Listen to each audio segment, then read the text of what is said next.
back, wanna take a run at that. I think she's feeling me, turn it up a few degrees. My imagination of her body gets the best of me. Oh god, she's such a tease, big lips, bruised knees. I'm addicted. Right, we're taking it all the way back to 2002.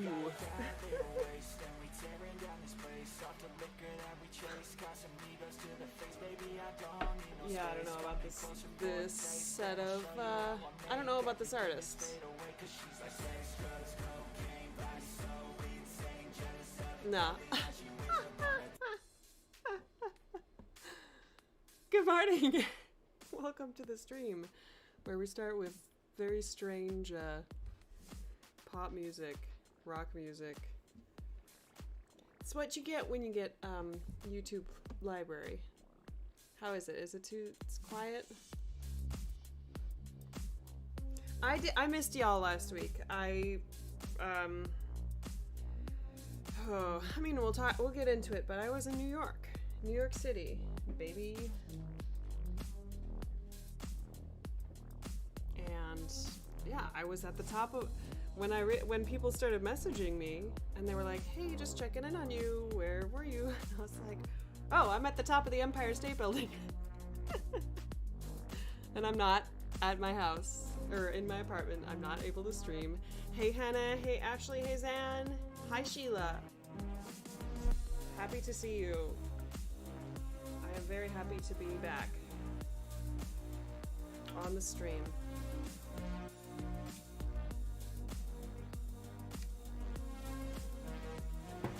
Let's see, our terrible 2002 rock music was loud, and this song is quiet. I don't know, YouTube audio library is hit or miss. Oh, my laundry's done. It's gonna beep at me a couple more times. How are y'all? Good to see you. Welcome. If you creep in, hey.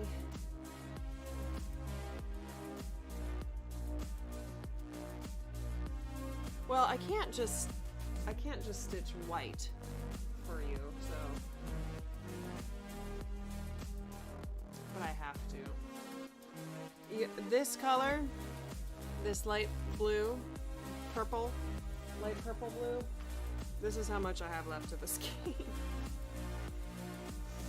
So I was at my LNS yesterday and got some DMC, and I'm not gonna worry about planning ahead too much. Oh, it is? Okay. I can hear it, but it's my headphones. My headphones are at a different level than y'all's. Let me just turn me up so I can hear how, well, yeah, I don't know. This is so, I really need to figure out how I can hear exactly what y'all are hearing. 'Cause, yeah. So I didn't plan ahead. And this is all I have left of this color, so I'll have to go and get some more. But it's exactly the color that I need. Good morning! Hey Sally. Hey Vanessa. Thank you for telling me that my audio is low, because I don't know. And I don't remember what I did last time, so I guess we'll do a little bit of this color that I don't have enough of. And stitch. Good morning, Joy. Hey. So it's been, well, 2 weeks, I guess, since I was on here last. Whoops. What was I doing on the last one? I think I was stitching this, wasn't I?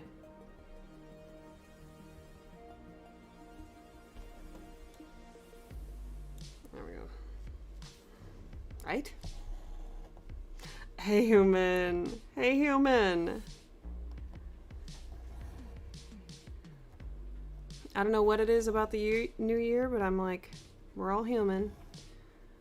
We all could listen a little bit. Yeah, last time I was working on this, I think, wasn't I? This is the last stream. I don't remember where I was. I've just been monogamously stitching on this piece, on this project. Hey, Metro Stitcher. Wait, what's your actual name? I think do I know this? I don't know. And I've been just going to town on this. I love it. I love this pattern so much. But yeah, we've been zooming on the autumn section. I showed it in my floss tube, and also I put a picture on Instagram if you want to see it at the moment of where it is. I do this thing, I don't know who's new here in my stream. I have more viewers at the beginning than I usually do. Hey, welcome. I do this thing where I tuck, if I'm putting it in a hoop, I tuck my fabric.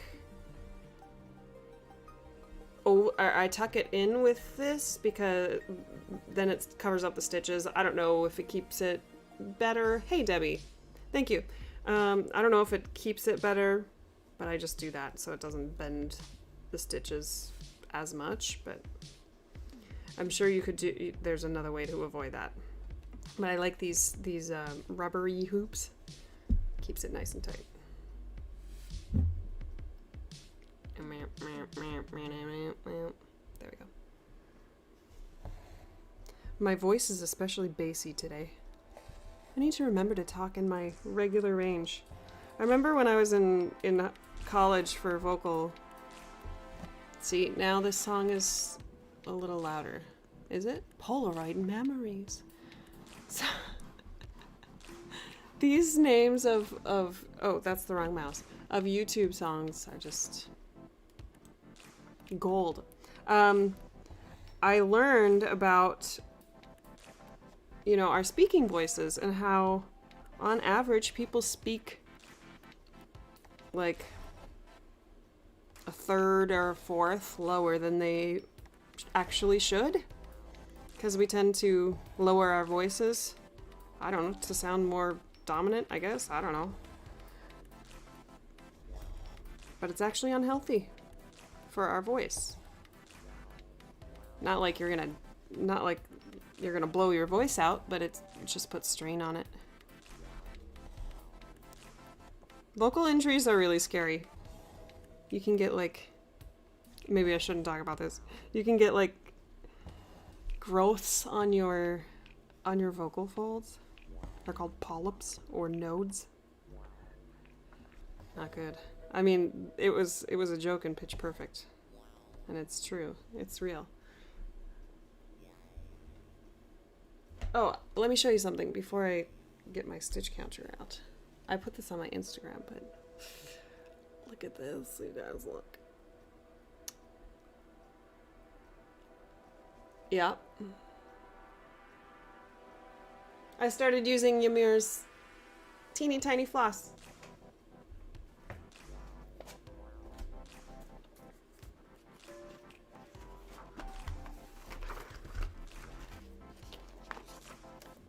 I forgot to write down how many stitches I was doing last night.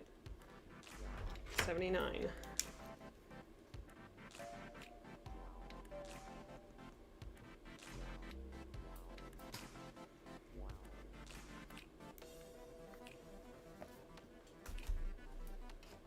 Oh, I should also eat something. I haven't eaten anything yet. I'm like that. I just don't eat anything.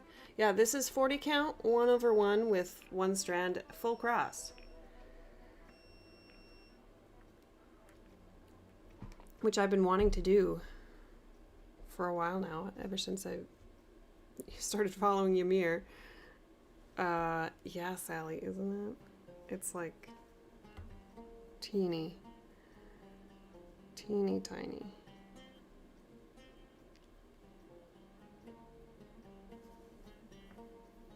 It's so cute. I messaged Ymir because she is selling. Okay, so this is a cross stitch channel. You're interested in this, maybe. She has this is what I'm using. I'm using Leafy, and it's a 12 ply floss. I've showed this before. Yes, of course, Anne. But this is variegated, and it variegates to like a really light color. So, I want a solid color. So I messaged her and I was like, do you sell your new, or the 12 ply red that you have? Do you sell that in a hank form? Because I'm going to stitch everything with it. Because everybody needs more floss, right? Everybody needs more floss than they can use. Exactly, Debbie. Mm-hmm. And surgery is incredibly microscopic. Incredibly microscopic. I don't know. I know somebody who had to have surgery on a vocal growth. A vocal cord growth.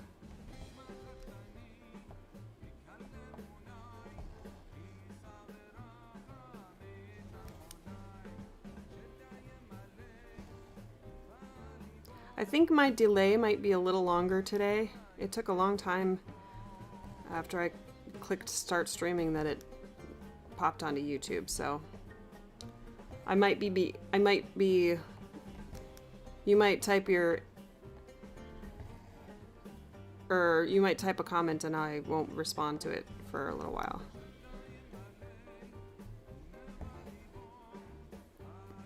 No. I'll say something, you'll respond to it, but it won't show up for a little while. For me.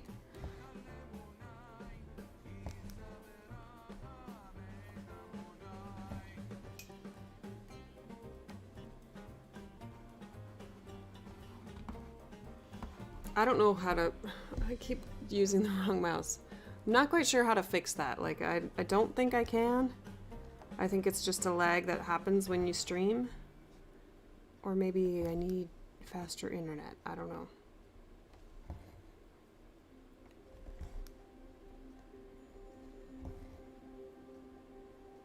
I have thought about doing lives on Twitch.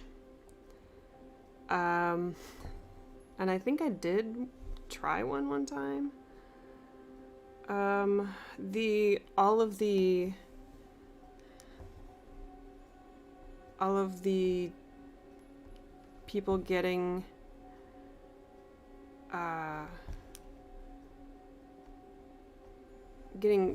what do you call them, like coins and stuff, or how to do that, that's just is a little overwhelming to me. I guess if I just, you know, sat down and looked into it.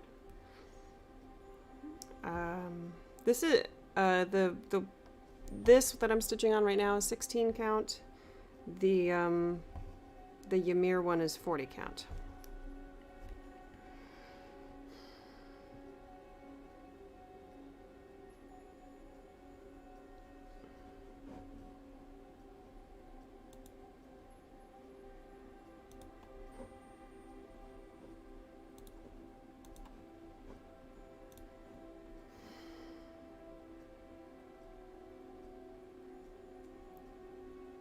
Wow.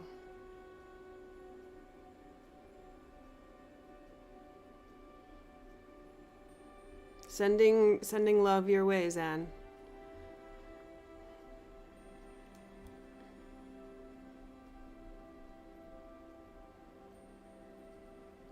That is very scary.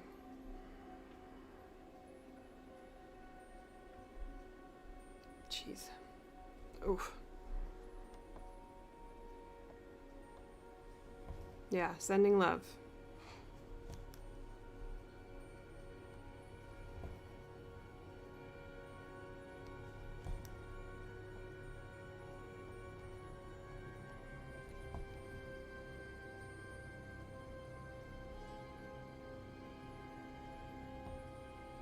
There's no lag on Twitch? I guess I'll have to give it a try then. Hey, Michal!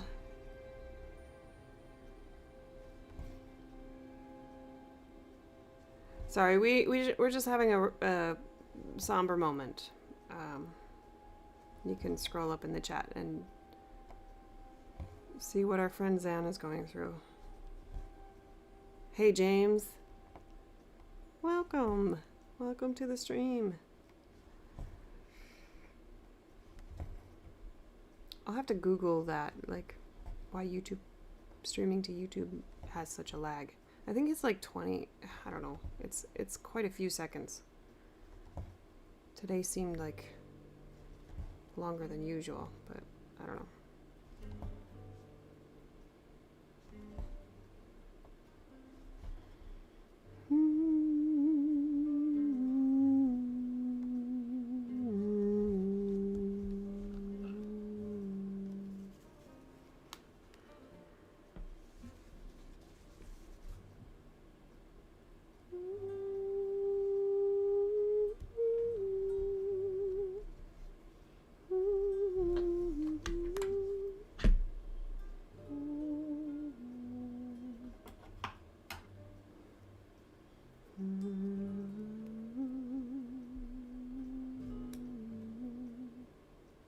The black cat on the wall. We got a new clock.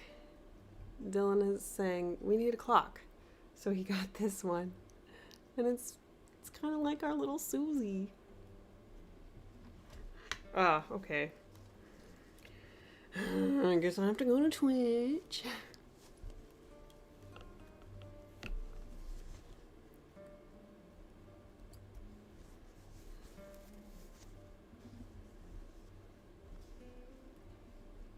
I'll have to do some Twitch. I was thinking about that the other day. I was like, I've been going live on YouTube for a long time, but I guess it's something that I don't really experience. Like, I'm not the victim of the experience, you are, because then I respond really late. Good morning, Christy.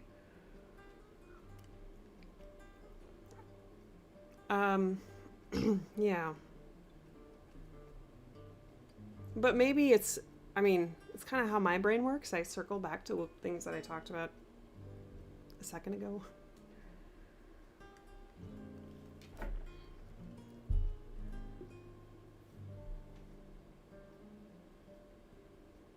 Yeah.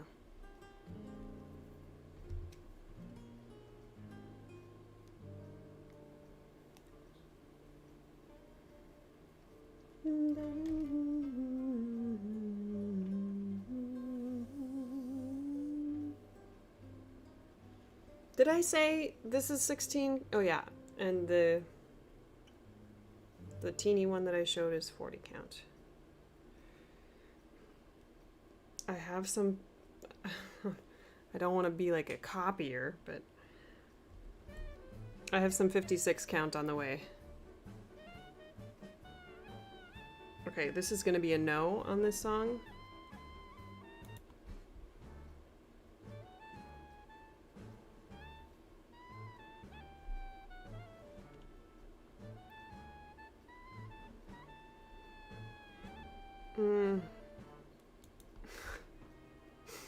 Sorry, Ease Jammy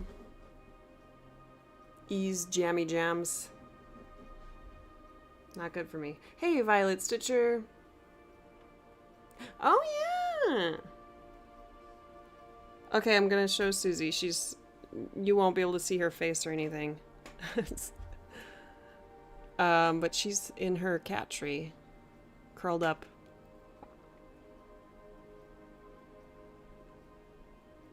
Susie! Sorry, I can't zoom in. I guess I could use my other camera, but she's sleepy. You were getting into that song. Oh. I don't know what's going on. It's freaking out.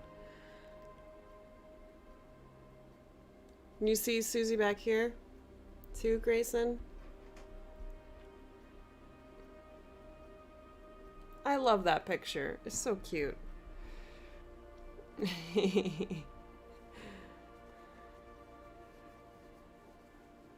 Oh, as long as we get to hang out. That's so sweet. I need to have more, like, I was thinking this yesterday. I need to, not like I need to, but I want to talk with people individually more. I've been in Stitchy Zooms. I have these lives, But like it's another level when you can talk to somebody individually. It's almost like we're in person saying, you know, having a awkward conversation as humans do. It kind of pushes you to find things that you have in common with each other. I have very long strands. You know, I inherited my DMC floss from my mom. I inherited her stash. And that was back when we wound bobbins like, you know, how you just wind the whole skein onto it in one big long length. And then I was like, this is a lot of work just winding and rewinding and winding up the bobbin again. So then I started cutting it into lengths, but they're still pretty long. But these old bobbins that I haven't cut into lengths yet, I just pull off one length and I cut it. That doesn't make any sense, but if you really want to know how it is, let me know. 56 count. So, yeah. I don't know how that's going to go for me. I really like... I kind of cringe at the idea of stitching over one on linen, because on linen the threads in the weave are not even. That's why I like stitching over one on even weave. Haha, even weave. Because the weave is even. Did I click for that? I think I already did. Whoops.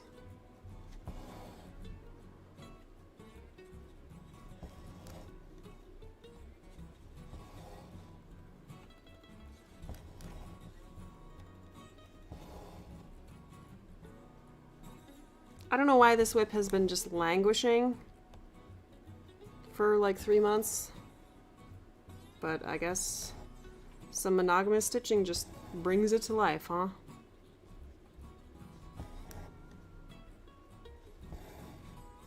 Oh, I was gonna tell everybody about my New York trip if you want to hear about it. There is a 56 count even weave? Meldal? Are you serious? Karen to the rescue. Again, I used the wrong mouse. You're kidding me.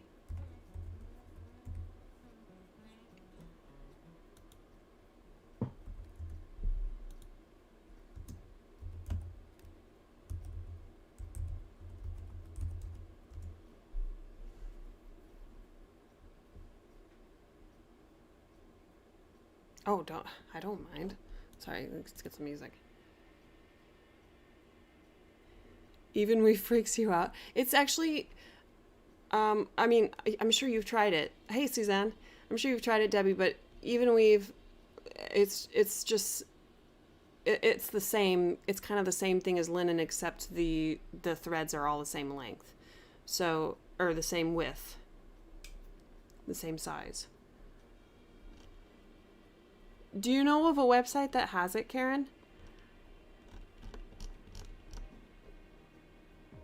Or is it of... I don't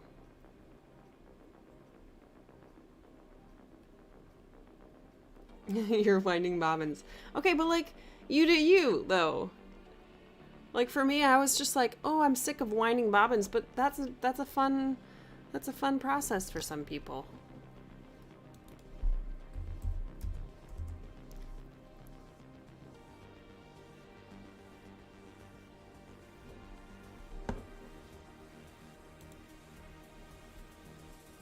Ah. Ooh. I would love that.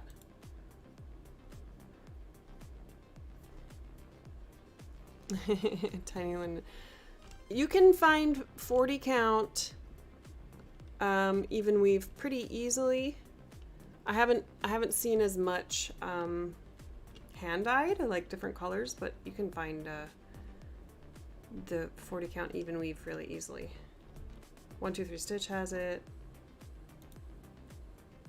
And I found it on Etsy.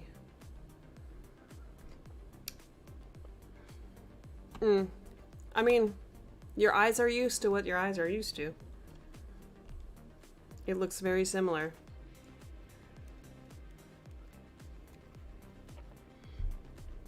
You know what okay, I've never really been into like talking about what different fabrics are, but I guess I'm just gonna be into that right now. I went to my L&S yesterday and I got some 32 count different fabrics.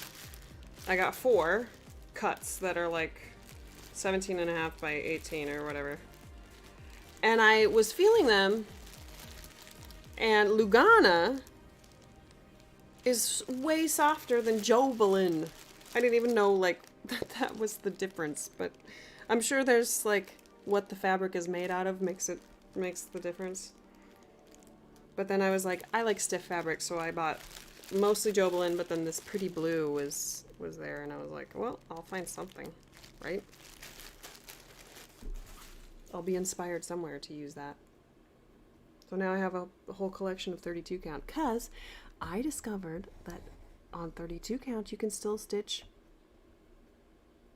full cross over 1 with DMC sized floss. So if I want to stitch like a really tiny, like if, for example, if I had wanted to stitch this piece on 32 count, it would be a quarter of the size. How cute would that be? I'm gonna have to stitch one of these on 32 count. Okay, New York. New York. I'd never been. So I went to Europe when I was 16, which I was 16, so I don't know. I didn't really know how great of an opportunity that was. I mean, I said at the time, I was like, oh, this is a great opportunity to go to Europe. But it was like a very, very fast trip. It was like 2 weeks, and we spent like 2 days in each country. We went to London, France, Venice for a day. We passed through Liechtenstein. They were like, oh, you get to go to 7 countries, including Liechtenstein. It's like the tiniest country ever. But, not the smallest country. But it was like everything was planned, and we didn't really have that much free time to do what we wanted. So, you know, it was a touristy trip to Europe. And we were performing a whole bunch and whatnot. And then in the US, I mean, I lived in LA, but I'd never been to a really big city like that my whole life. I just lived in North Dakota. When we didn't really travel that much as a family either when I was growing up. We drove to Columbus, Ohio one time. And I think and we drove through Chicago, but that was kind of it. And when I was in college, I went to Minneapolis a couple times, but it gave me anxiety. I mean, that's one thing that I wish more people learned about a big city, or people from rural places going to a big city. I mean, I encourage people who live in rural areas to go to big cities as much as they can, just to learn about it. But it's when you are not used to, say, driving in 3, 4, 5 lane traffic, it's nerve-wracking. It's scary. It's unfamiliar. So, you know, when you live in a rural area and then you go to a big city and you drive in it, you're like, I would never do this. And then you don't go back for a long time. So, I mean, it's no wonder people don't go to big cities sometimes. But anyway,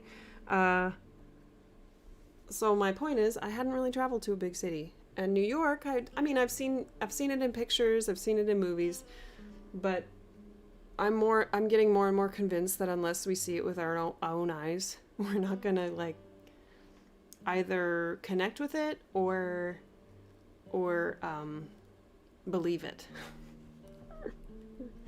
Is that our human brain? Is that our brains doing that to us? Like, we don't believe something because we don't see it with our own eyes? Or we have a harder time believing it? This can be applied to lots of things. I'm getting on a huge tangent. So my point is, I didn't realize about New York City that there are two areas, I mean more than two, but two areas that are like the downtown of a city where all the tall buildings are.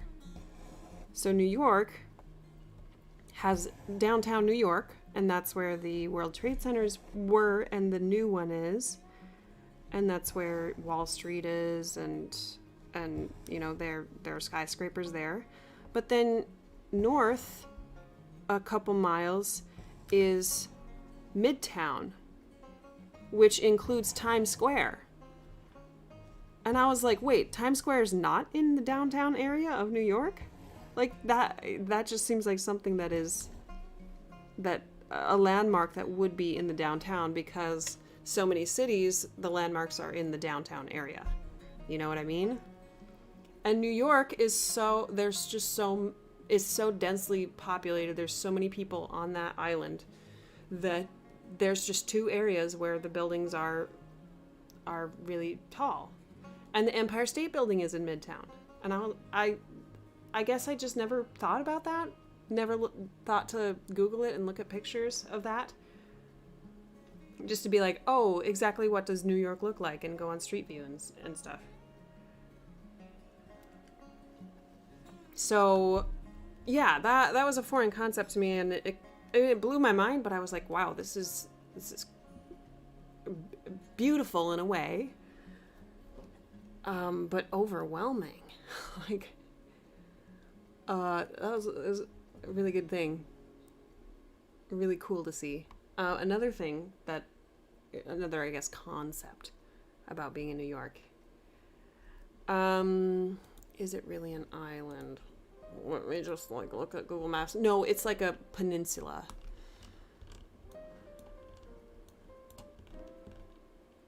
But Long Island is an island. So New York City proper is not on an island, but there is an island that shoots out. Here, let me pull up a map, because y'all seem a little bit interested in this, and I'm interested in it, so let me show you. Whoops. I'm not saying goodbye. So this is US, right? I live here in Baltimore, Maryland. And New York City is, the downtown area is on this bottom part, and this is a peninsula. It's connected, it's landlocked, or it's connected to other land. But then the Hudson River flows on the other side of New York and is the border from New Jersey, which is over here, and New York. And then this is Long Island. And that is where Brooklyn, the Bronx, right? Sorry, I've been watching the history of hip hop. Learning about that in the Bronx. No, the Bronx are up here, right? I don't know.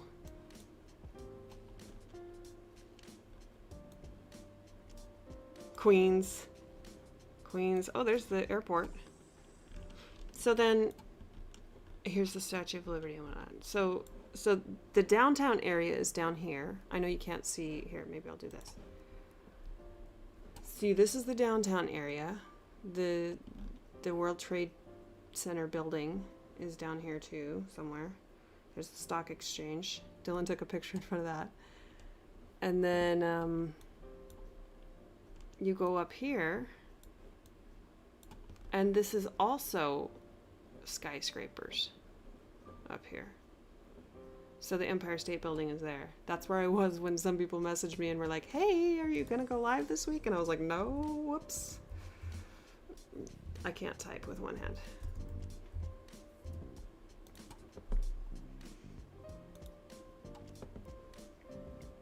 So you see pictures like this, or you see it in movies or whatever. So that's the downtown area. This is downtown. Here's the World Trade Center. And then, look, here's this area up here that is also really tall skyscrapers. So this view is looking north. Oops. Hang on, I don't see your comments. I need to see your comments. You saw Bethlehem! It was my first time in New York City. Oh no, Suzanne. Manhattan is an island divided from the Bronx by the Harlem River. Oh, this one? The Harlem River is over here? Here, let me go back to my map and actually find Bronx. The Bronx...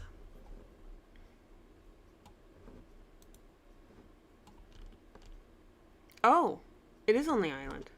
Okay. It's north of... Is that right?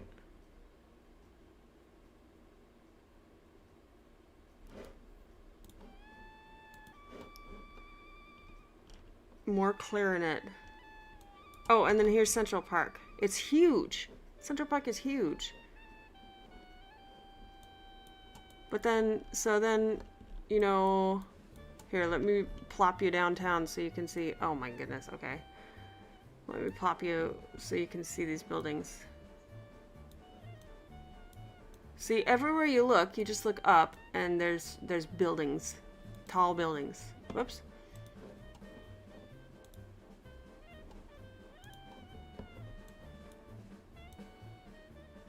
We didn't go down here. We went downtown just like one time. We mostly stayed in Midtown, which was where our hotel was.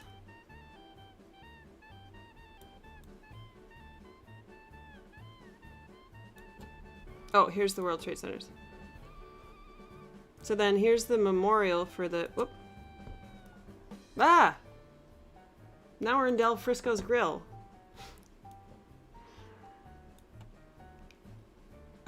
Oh, this is weird. It's a night picture. Yeah. So we took the subway, and we popped out in this building, and there's like a whole mall underground here.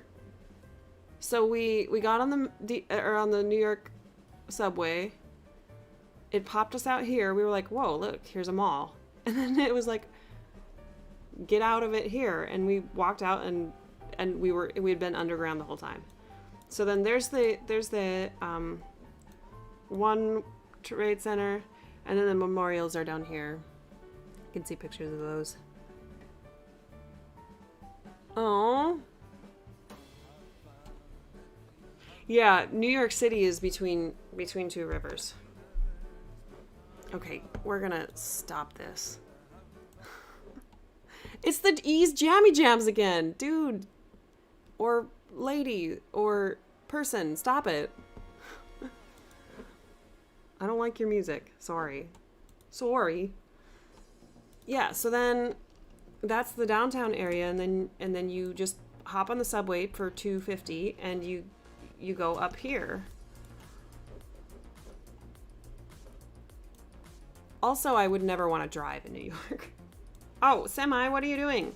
Right in the way. Here's the Empire State Building, which we went on at the top. It was kind of expensive, but it was worth it because the views were amazing. Yeah.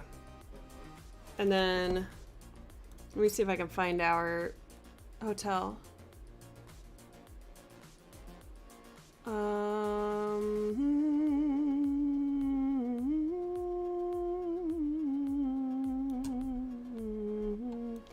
Madison 6th. Oh, it was over here.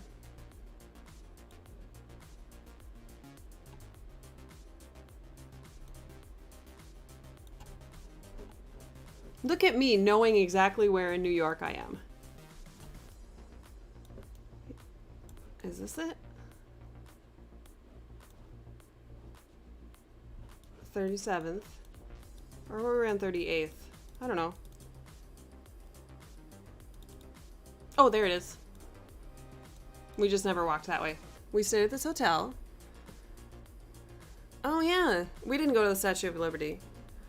And then there's all these like gift shops that have all the same stuff. Okay, let me take you down to 7th Avenue and show you Times Square. How quick of a walk it was. Wait, where am I? I don't remember. Up here. So here's Times Square. This was our hotel, and this was how close we were to Times Square, like a few blocks away. Boom. This is not the downtown area. Again, I was so that blew my mind. And we got to see the ball. There's a Red Lobster. I don't know if we were at this part. There's a jalapeno. I don't know if we went to this part. It's like a few blocks wide. Yeah. Have you ever done this? Like, this is, if Google Maps had existed when I was a kid, my husband would have done this all day. He would have looked at Google Maps all day. Because it's just like, it's so amazing what you can see on there. Okay, anyway. Welcome back.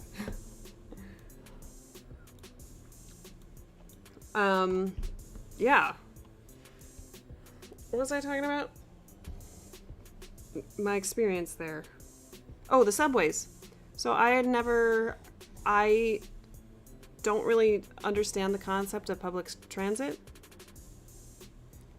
The blocks are okay, but those avenues will kill you. Yeah. I grew up in North Dakota. Everybody had a car. There was no, the train went through Minot, North Dakota. And then it was really expensive to fly. And I always had a car, so I never had to ride, a bus in town. Subways don't exist in North Dakota. Like, underground subways. And then LA does not have a good public transit system. Because LA is, really, really spread out. There's a lot of people there, but they're, really, really spread out. New York is such a high population density. Right? Right, Hannah? Google Maps. I wouldn't have been able to do New York without Dylan, first of all, and then without Google Maps. So, the first public transit I guess I used was a circulator bus in Long Beach in LA. And so actually this trip was my first time on an Amtrak, a high-speed rail train. We zoomed to New York in 2 hours. Driving would be 2 hours and 45 minutes. Driving would be 5 or 6 hours.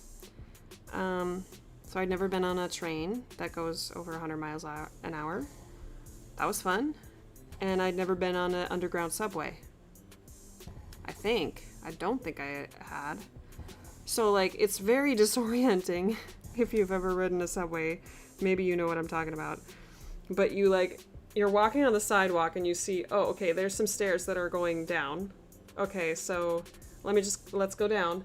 And then you try, you walk in, you slide your Metro card, and then you, look around and you have no idea which way is north. Let me tell this I am, it was my experience, because maybe you guys don't feel that way. maybe it's not this is very common for everybody to feel this way. People there know where they're going.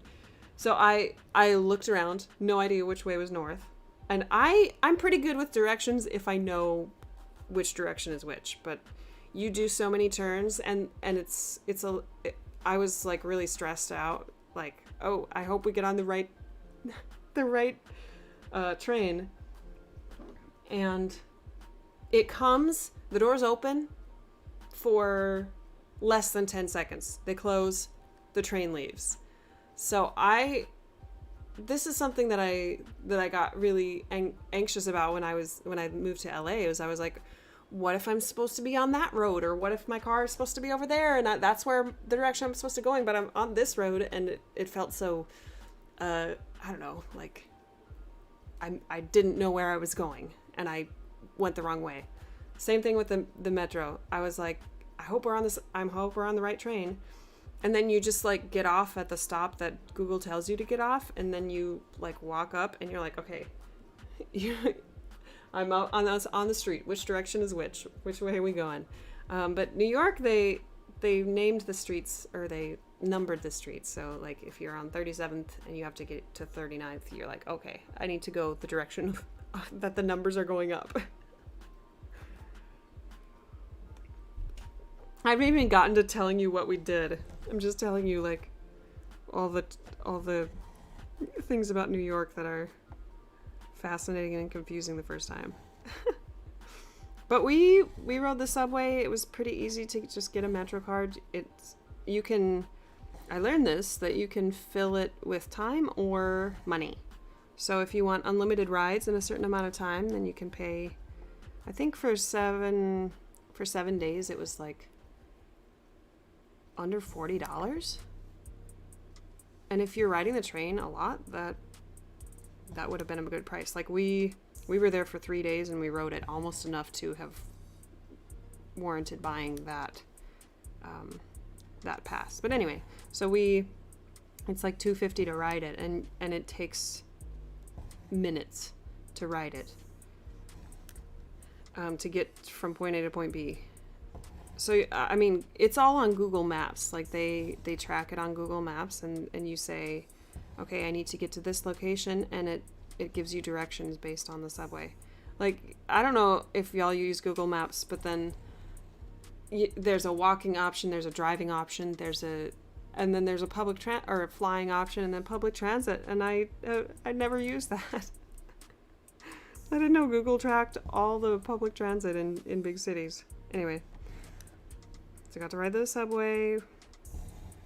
Touristy things that we did. We went to a couple museums. Okay, so let me actually tell you what we did. So we went up, we rode the train Saturday morning. We went to the Museum of Natural History, which had like dinosaurs in it. We watched a film in the planetarium, which, okay, I'm such a noob, you guys. I didn't know what a planetarium was. It's like a sphere that or a dome-shaped screen, and they project onto it. So we watched other worlds in space. It was really, really cool.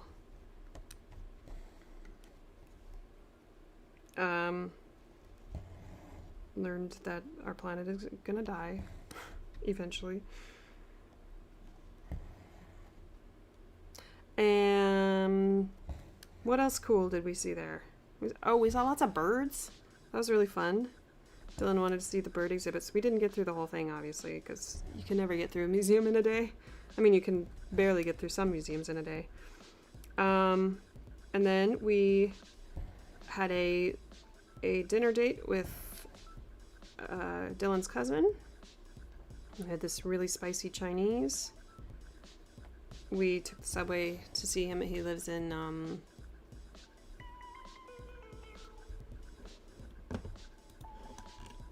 let me go back to my map and tell you where he lives, in case you want to look it up. Oh, West Village. No, East Village. It was in East Village. And then we just hung out with him. We met his cat. Her name was Val, and she was all white, and she was so cute. She was like, she always wanted to be really hot, so she sat under the couch and sat by the heater. It was so cute. And I got to see my first New York City apartment. It was actually pretty big for New York City. It was 2 floors, and they had this beautiful patio space. Like, the patio was bigger than the bedroom. It was cold, so we didn't go on the patio. And then Saturday, that was Saturday. And then Sunday, we were going to go to the Empire State Building and see the city at night, but it was closed. Dylan thought it was open till 2. Like, something said it was open till 2, but it wasn't. So we went back to our hotel. And then Sunday, we went to Times Square in the morning. Got a tiny thing. Oh, let me show you what I got. A tiny thing. I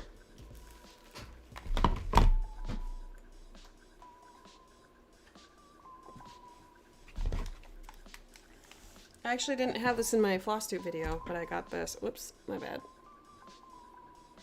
Let me put something behind it.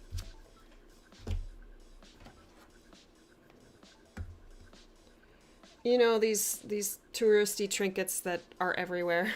I found the smallest one. I couldn't really find anything that was like handmade that you could only find in one shop in New York City. Like, these were in every single gift shop. And those gift shops are everywhere. Everywhere. It was a little annoying. It was like, you want to buy I guess it speaks to tourism as an industry. Like, you want to buy something to remember your time, but then you're just going to get something that you can buy at every single tourist store in the city. Anyway, we went to Times Square. Saw Batman, I think. It was like the Hollywood Walk of Fame where everybody dresses up. And what was our appointment that day? Oh, our appointment was the Empire State Building. So we went to the Empire State Building, up to the 80th floor, and saw beautiful views. Beautiful, beautiful views. I could have spent all day up there just looking at the city. It was very amazing. And the picture that we took, you know how like you go to a landmark and they take your picture and then they give you your card and they're like, hey, buy the picture so you spend money at our tourist trap. It was not good. And then after that, we went downtown because Dylan wanted to get a picture of himself in front of the New York Stock Exchange because he took one when he was in high school. So it was 13 years ago, and we took the same picture, recreated the picture. Oh, yeah. I mean, I'm sure if we would have gotten out of the city, I could have found some. Like, I did look up a stitching shop, but she was kind of out of the way, and we thought that we were going to have lunch with a friend, but she wasn't feeling well, which was okay. But if I go back, I'm definitely going to make it to a stitching shop and hang out with Ymir. I texted her while I was on the train, and she's really busy. Anyway, I'm sure there's other New York stitchers that I don't know about. And then we went downtown. We ate. What did we have that morning? Oh, we had bagels. Okay, so I had pizza twice, bagels twice. Christopher Street. I'll have to try to remember that. Oh, this is funny. This song is called Hannon, and I think it's a nod to a piano finger exercise person. You go da da da da da da da da da da da. It's an exercise for your hands. Oh yeah, the bagels.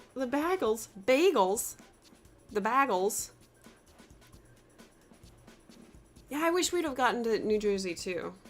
We didn't take a ferry anywhere. Like, we didn't see this Statue of Liberty. We saw her, but not close up. There's just so much to do in that town. It's crazy. What was I saying? Oh, the bagels. See, I overcompensate on bagel because I got made fun of for saying bag, like a grocery bag, when I was in California. So I was like, oh, so I have to say bag and then I have to say bagels. And then they're like, no, it's bagels. And I'm like, no, it's bagels. You say bag. Anyway, they were good, but they were enormous. I couldn't finish one for breakfast. Bagel. Isn't that funny? Old Bay seasoning. Bagel. The accents were great. I loved the New York accents, and I loved that you could hear, many different languages being spoken as you walked on the sidewalk. Yeah, the beagles were pretty big. They're good. Bagel. And then Sunday, also so when we were eating lunch, we had a light lunch because I was like, I'm still full from the bagel. And so we were sitting at lunch and I was like, well, we had been walking through Times Square that morning and I was like, I've not seen a Broadway show. That'd be kind of cool. Okay, I want to talk about the fact that Omicron was a thing when we went. I'll talk about it in a second. And I was like, oh, I haven't seen a Broadway show. I wonder what tickets cost. And like over $100. Well, I was looking for some shows and it was like, you know, the worst seats were $60. And I was like, man, I don't know. But then I got to thinking, I was like, okay, I'm in New York. I didn't plan to watch a show, but why not just treat ourselves and splurge? So we went to see the Book of Mormon. Hilarious. I didn't know what it was about. I knew it was really popular, but I knew that a lot of people liked it. And I'm really glad that I did not like look up the plot or anything, because it was a surprise and it was amazing. It was so funny. If you don't know, the Book of Mormon is written by the creators of South Park, which is a really popular show here in the US. It's kind of satirical. It pokes fun at politicians and stuff. And then the music guy who, I think he worked on Avenue Q, if I remember correctly. But there was a guy, one of the actors was from South Dakota. It was so cool. See a South Dakota person in the big city. The big city, the Big Apple. Yeah, Book of Mormon was amazing. It was so good. It was so good. I like being an opera person. I was just in awe because they can sing in parts. They can act. Like, I love the acting part of performing in a musical or a opera, where you as a character are like, you just throw yourself into the character so much that you know, as a person and as an actor, you know that not everybody in the audience is going to see what you're doing. But if you're in the character enough, or if you're committed to the character, that somebody will look at you and enjoy what you're doing because you're in character.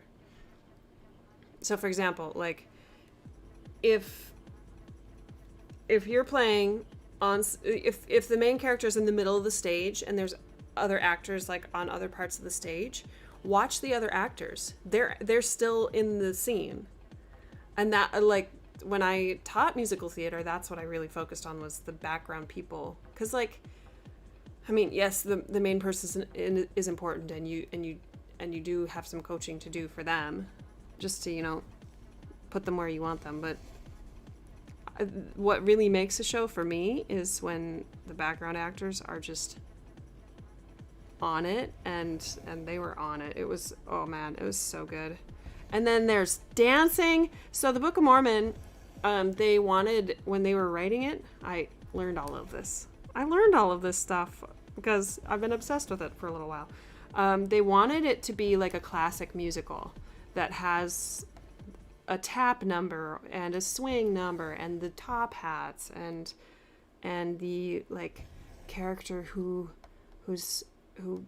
has a dream and wanting to go a certain place, and the character who is kind of like obliviously happy about something. Oh, it's a great show. And I would not recommend listening to it first. I would recommend seeing the show first before you listen to the music, because it's a little confusing. I don't know.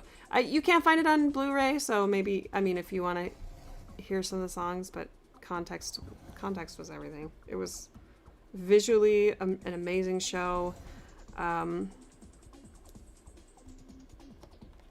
Yeah, it was just I'm so glad that I sprung over $100 per ticket on this show. It was expensive. Another thing I did not realize about New York City is that, or Broadway specifically, is that every show has their own theater. There are so many little theaters, or so many theaters in Times Square. That's where it is, around Times Square. There's probably shows downtown too, but Broadway Street runs through Times Square. But the theater that we went to is only the Book of Mormon. It's specifically the Book of Mormon. I didn't know that about New York. I was like, I saw the one for Lion King. I saw the theater for Wicked, which that show is still running, you guys.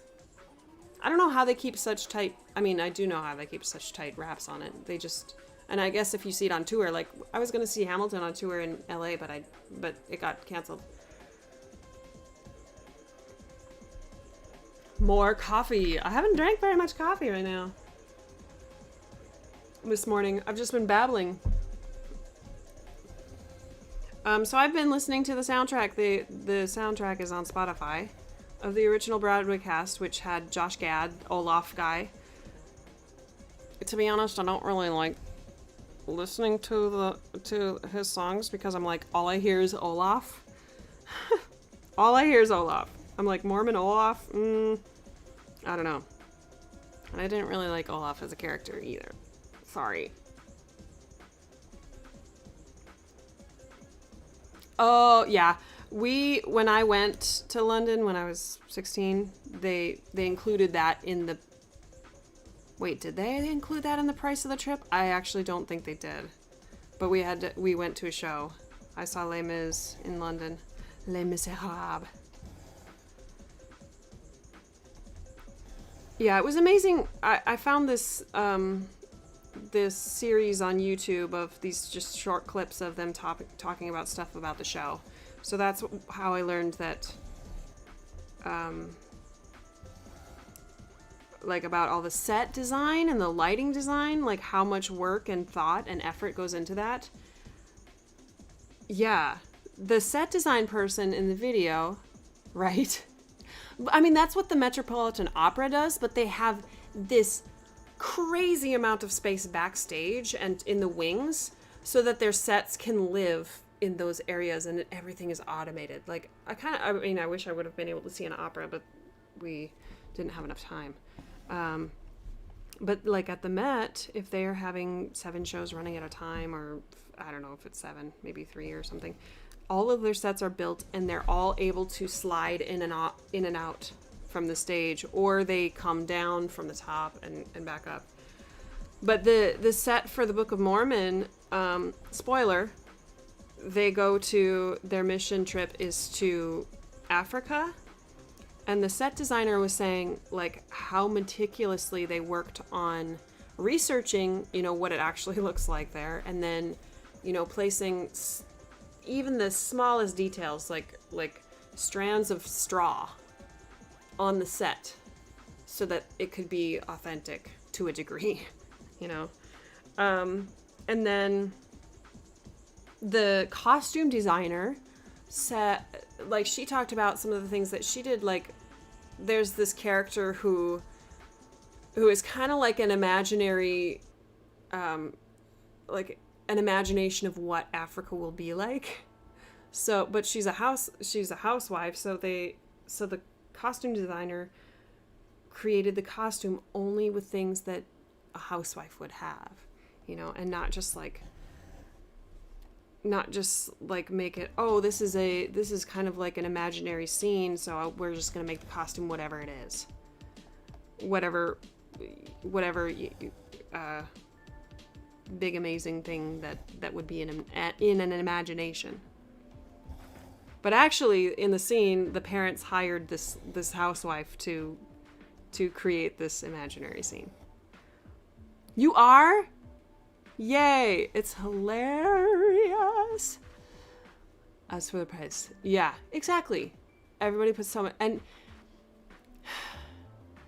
like, especially in the pandemic when so many people in New York didn't have work.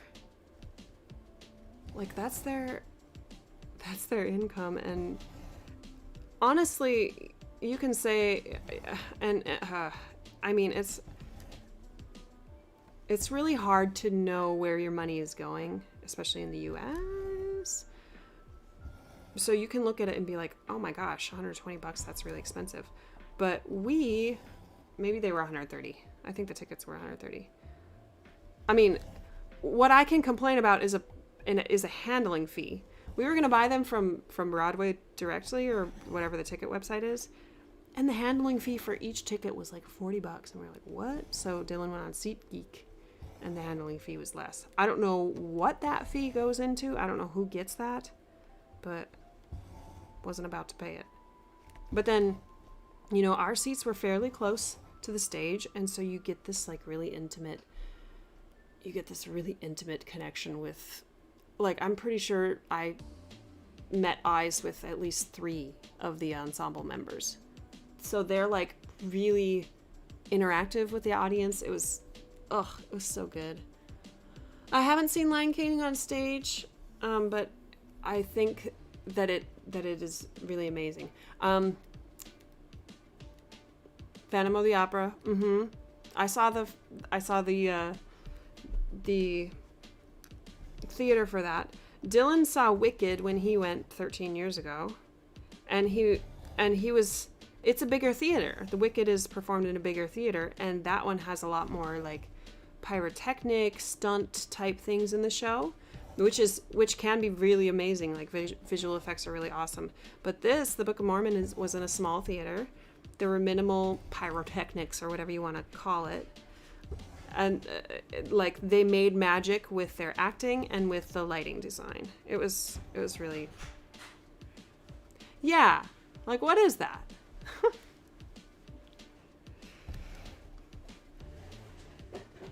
Yeah, we were almost in the front, so they weren't the most expensive tickets, but they weren't the least expensive. I mean, we got them the day of, so we got in, you know, we got in the day of the show.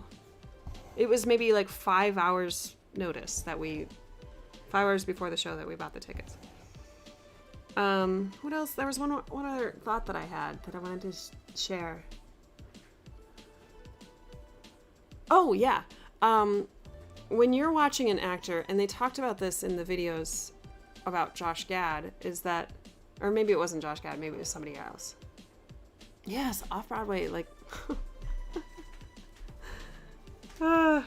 theater is an amazing world. The magic you create, the imaginary land that they take you to. When you see an actor on stage, or like, this is a very specific thing that I noticed with the guy actually who was from South Dakota, is he plays this like kind of ditzy character who is like eerily socially aware, but doesn't want to control himself or can't control himself when he's talking to other people, because he's just so excited to make a friend and be with somebody on a mission. And he had lines where it was one of those moments where, as an audience member, you were like, somebody just forgot their line. But they didn't, because his delivery was such that it was just like so uncomfortable. That it was so true to the character. Like, I don't know if y'all know this about Broadway shows, but there's not a lot of improv. Like, not at all. A lot of ad-lib or improv. Like, they perform this show every night, so everything is so practiced. It's like, a lot of times it's just second nature to them.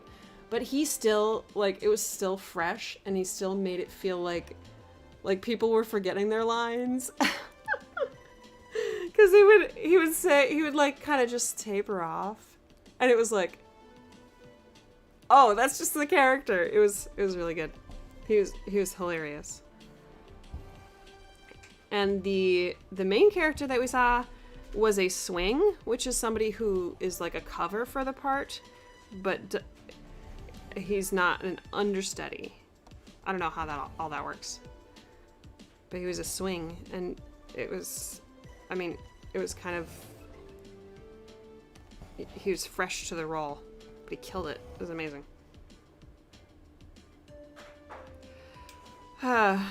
Yeah. I don't know how this is in South Africa, but in the US, arts don't get very much money. Arts education doesn't get any money, and it's usually like one of the first programs cut. But then sports gets a lot of money and generates a lot of money. I think part of that in the US is maybe like, I don't know, a lot of arts programs rely on donor money instead of like money from ticket sales.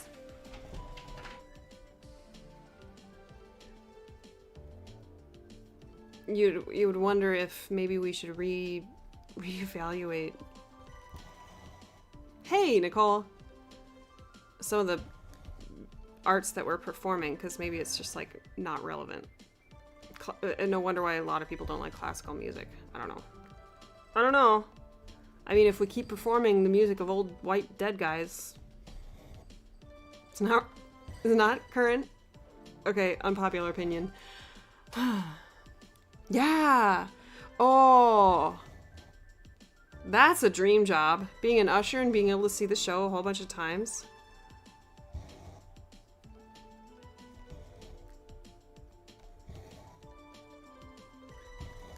I'm pretty sure I've jammed to this song on the stream before. Unicorn Heads. I don't really pay attention to the music, but then I remember it when it comes on again. Hi, Yvonne. Welcome. I've been talking for a long time about New York.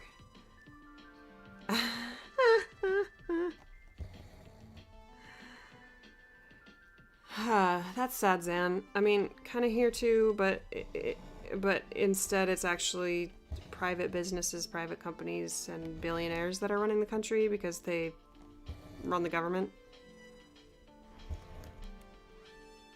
Yes, you can, Christy! I wish this was Instagram where I could invite you on the live and then you could say it.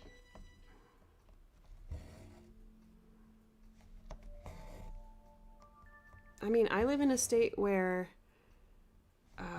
I would volunteer to usher if I got free tickets.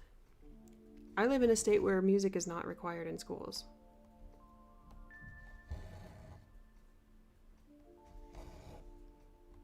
And I used to live in a state in North Dakota at my university where they cut the music therapy program. I guess because it had 100% placement rate and because it was thriving and because it was helpful to the university. I don't know. Good PR. That's why you cut something. Seemed to be the only reason. Or it was too new of a program, I guess. I don't know. It was really sad.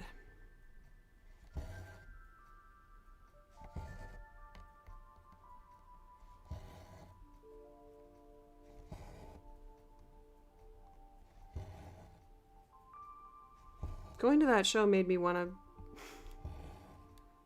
do more musical theater.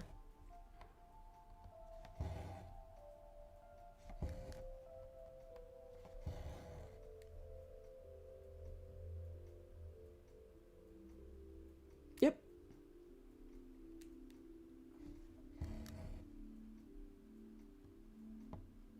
Oh, that's so sad. Zan.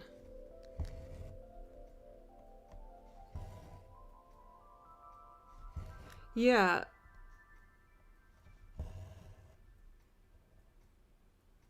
The real world in the US, I would say less so for places like Broadway or to a certain extent opera houses. But in the professional orchestral world, like if you're gonna go see the symphony,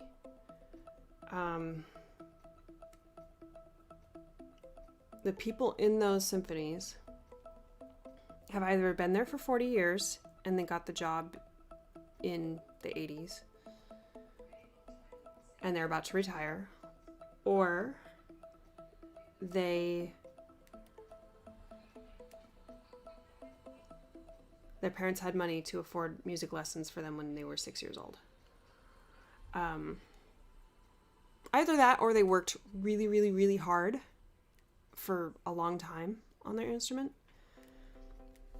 So now jobs that...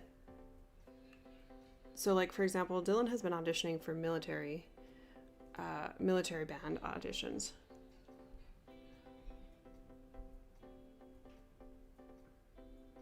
Yeah. Yep. Exactly. Dylan has been auditioning for military bands for... He's been doing professional auditions for 2 years now. And 3 years, 4 years, something like that. It's been a while. And for one trumpet position, there used to be maybe 50 or so people who showed up to audition. And at the latest one that he did in November in Washington, D.C., there were 80 people. So not just like you got that much competition for one job, for a small-ish job. It's not the New York Philharmonic or the LA Philharmonic. Those jobs you have over 150 people show up. And sometimes there's pre-screenings. Sometimes you have to send in a tape and they, take the top 40 from that. So there's so much competition for those jobs, and it creates unhealthy minds. So like, it's incredibly difficult to ignore the fact that you've had to work your whole life, or you'd had to work so many hours to get this position. And then there's so much pressure to keep it because there's 49 other people, not guys. That's our history. 49 other people who want your job. And they get paid peanuts. Peanuts. But maybe they went to a conservatory of music where they had to pay $20,000 a year to go there. Like, some people pay the same amount that like med students pay, but then when they get their real job, it doesn't pay for your student allowance.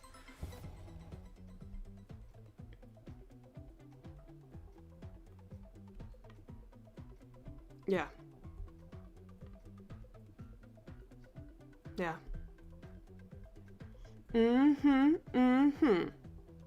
Christy, I wanted to add that to our conversation yesterday.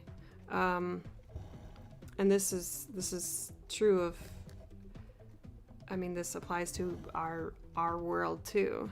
I was in a Stitchy chat yesterday, a Stitchy Zoom, and somebody from Germany was saying, Ilonka was saying, that she wished that there were more German Etsy sellers.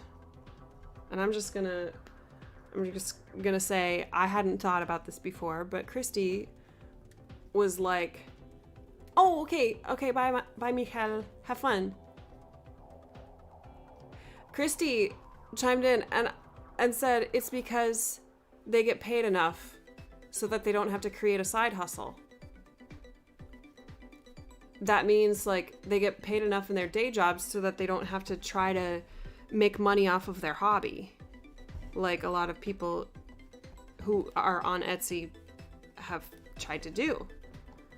Or, a few years ago it was selling Tupperware or selling makeup for Mary Kay. You make your hobby another job for yourself. Where was I going with that? Oh yeah.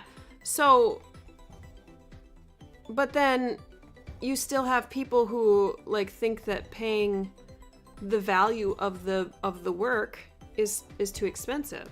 I went on a rant about this with my tiny doll from Lucia Knit, the micro crochet artist that I follow on Instagram, and people don't value that work. Yes. So then the same thing with arts, people don't,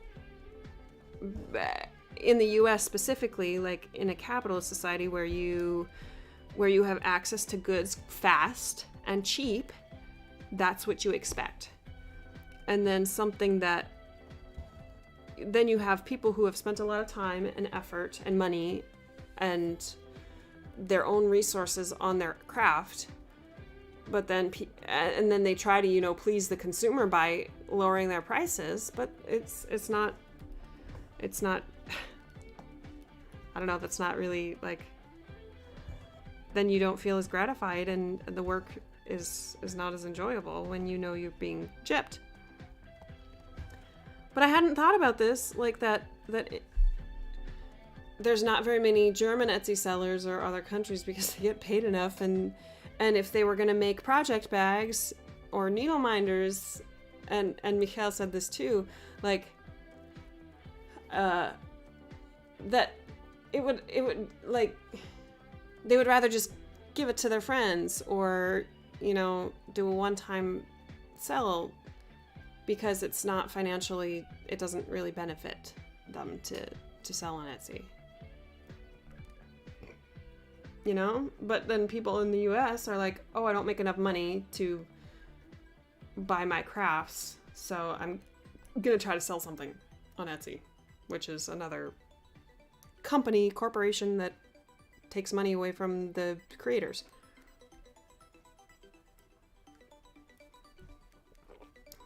This year, my New Year's resolution is to, if I see something on Etsy, before I buy it, I need to make sure that they don't have a website that I can buy the same product from. Because I'm assuming that if somebody has their own website, that they get more of the money that you're paying them. But Etsy takes a cut. So if they only sell on Etsy, then I'll buy it on Etsy. But if they sell it on a website, I'm going to buy it from there. I need to write myself a note to remind myself to do that. Because Etsy is convenience, speed.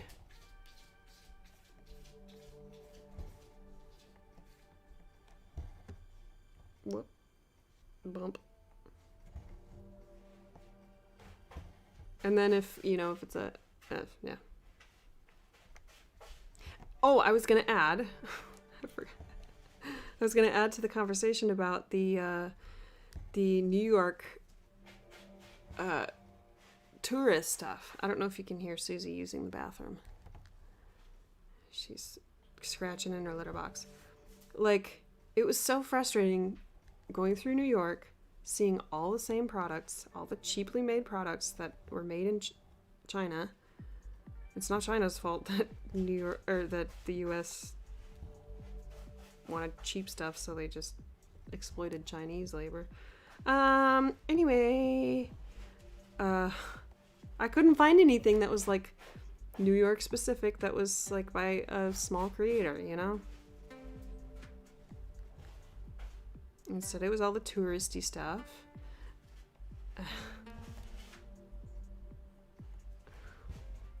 And it wasn't even unique. Unique New York. It was all just like the things that I bought, I could have found in 17 other stores, 20 other stores, 30 other stores. There were so many of those stores. Yeah.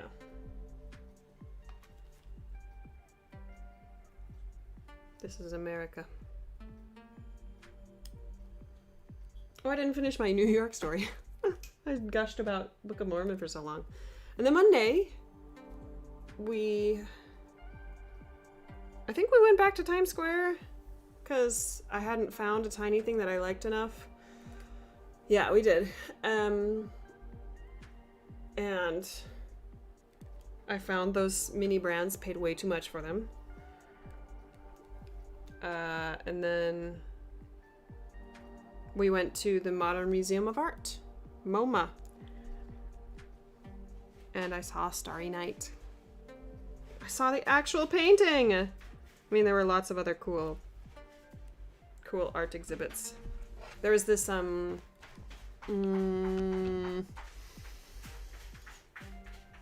can't remember what nationality she was, but this female artist who had, like, weaving. And they were huge. There was like a bed, and there were like really interesting trinkets glued on there, like fidget spinners. and water bottles. It was kind of weird. Oh, that's sad. Yeah, we were talking about it. Oh my gosh, Stinky. Ugh, stinky cat, stinky poop. Oh my, ugh, dude. I'm sorry, pause. I need to go find some Febreze. Hang on.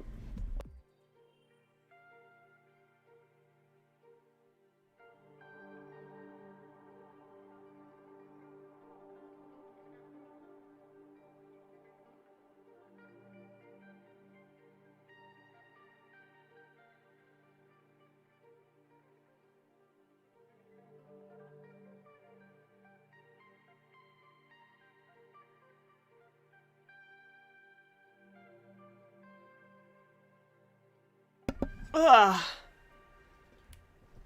Ugh. Now it just smells like poopy clothes. Poopy fresh linen. Ew, Susie. So stinky. I guess that's a nice thing about owning a dog is you don't have to smell the poop as much. But you do have to pick it up with your hands.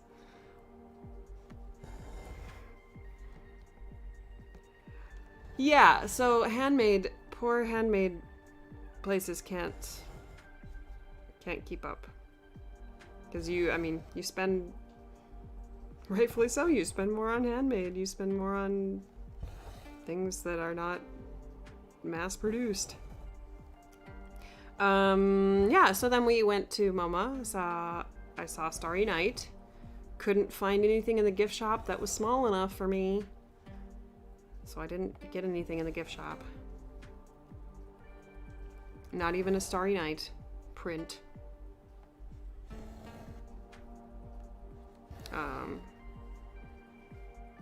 Yeah, I got kind of like, I felt a little stuffed because I'm a vegetarian and we cheated. We cheated in New York.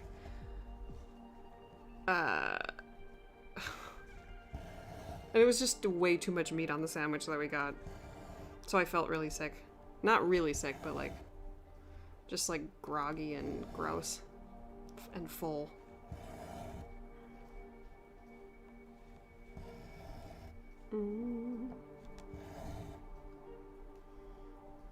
Oh, cool. Yeah. Oh, bye, Debbie. Yeah, I want to go back sometime.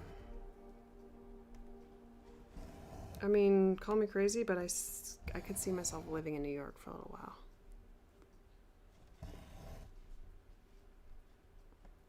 Could see it. I had a lot of fun. Then we rode the train back. And then I went back to work. Okay, so Omicron and the pandemic's still happening, and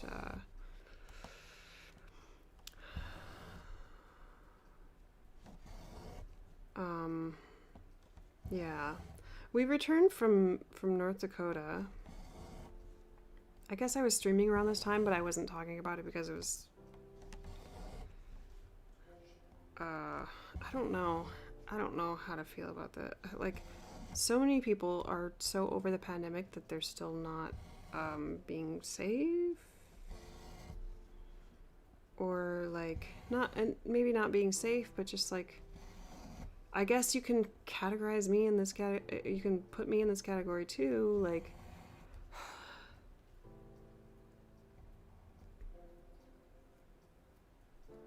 still wanting to live my life.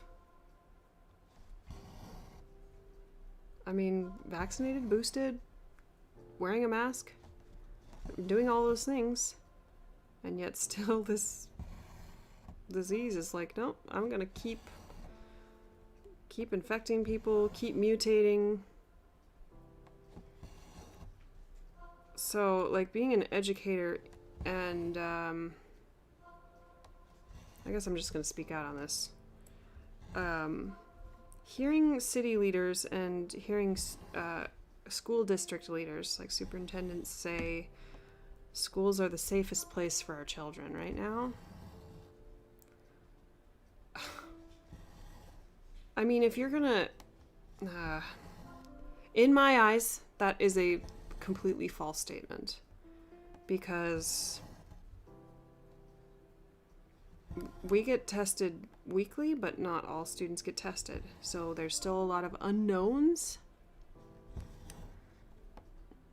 They have an opt-in policy for testing, so students need to have a consent form signed by their families, which is not 100% transparent. So for me, I'm like, well, if I'm gonna know for sure that I'm safe, I need to know that everybody's been tested, and I need to know like daily. Of course, that takes resources, that takes time, that takes money. And so like Chicago, New York, I'm sure in Texas they're being told that schools are the safest place for children. Blaming it on the community that Omicron is spreading. I don't know, it doesn't feel like I'm being told the truth. To say that schools are the safest thing when I see daily kids being taken to an isolation room and being sent home with a disease that is still killing people and still infecting people.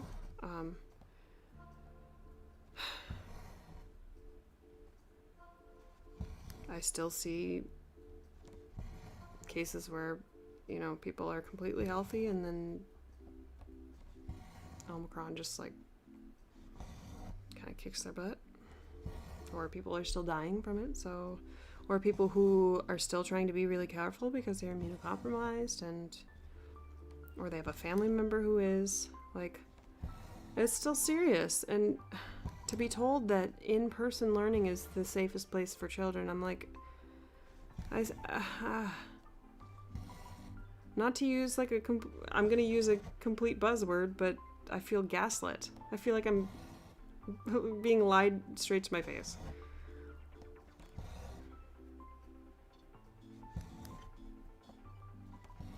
So traveling during that time, yes, it felt foolish. It felt,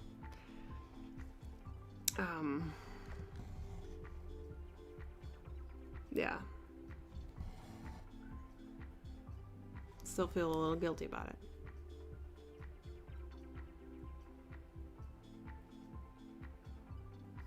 Yeah, Zan, that is the case. And here, I don't know how it is around the world, but here, people who are in the hospitals are usually unvaccinated.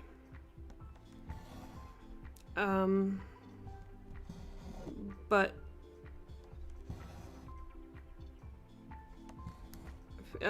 people are still dying, and hospitals are still full. Like, hospitals are more full than they used to be. Cases are higher than they ever were. Like a year ago today, they were really high, and they're higher than that. We have more resources, but more people are being infected. So, like, I understand. I get both sides, but I don't know. Last week, was it last week? Yeah, last week I was just like, no, it was a week before last. Why are we sending this message to our children? Like, it's the safest place for you to be in school right now, but you don't know if the person next to you has it because they haven't been tested this week, or they don't have to be tested by the school. And they say, like, if you're not tested at the school, you need to be tested elsewhere and provide results, but they don't have the resources to follow up on that. Like, contact tracing is kind of a joke.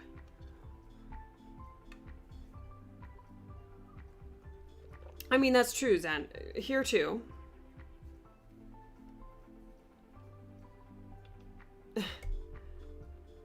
Yeah, Christy, I mean, that's so true. I mean, for the whole year, I've been wearing KN95 masks that seal really well against my face. I think that might partly be why I still haven't gotten it. Like, I'm shocked that I haven't gotten COVID yet.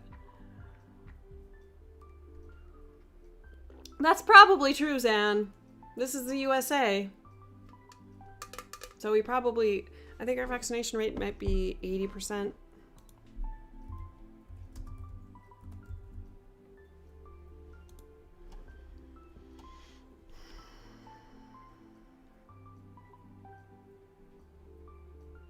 Mm, 75% at least one dose.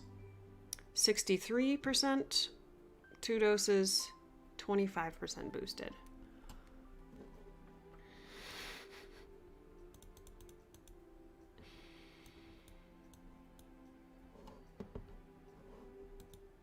That's worse than I thought. Yeah. And there are places in the country where the vaccination rate is not as high as other places. So then, like, visiting New York, everybody wore a mask there. And actually, I think New York City had put out, wear surgical grade masks or KN95 masks. And I did not see very many cloth masks, like on the subway or on the street. Like, people followed those guidelines. They wore KN95s or stronger masks. People are going to argue whether or not they even work, but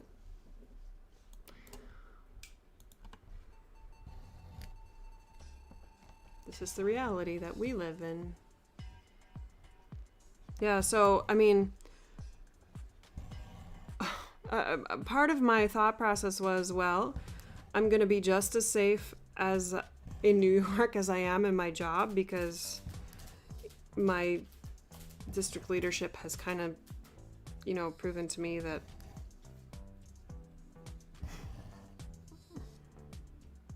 their concern level is not as high as I wish it were. So if I go to New York and I catch it, I'll quarantine.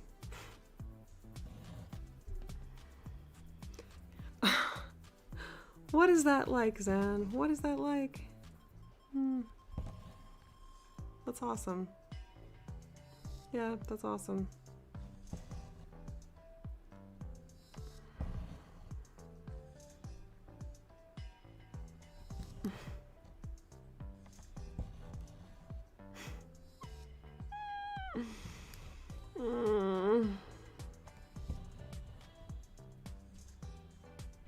Yikes.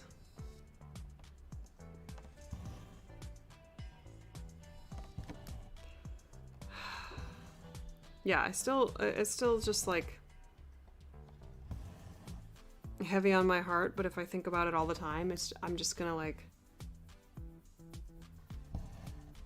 drive myself into a state where, I can't fix anything, but I'm really upset about it, so I'm just gonna be upset about it, and it's not productive, it's not healthy. Oh my goodness, Giselle, yeah. Isn't that sad? Isn't that... Oh my gosh. Yeah, because, I mean, in New York, we ate inside maybe once or twice. But then a lot of times we just took our food to our hotel room. We were masked all the other times. Any buildings we went in, we were masked. Like, but then at school, I don't know if you've ever tried to get middle schoolers to keep their masks up, but it's incredibly difficult. So there's that, and yeah.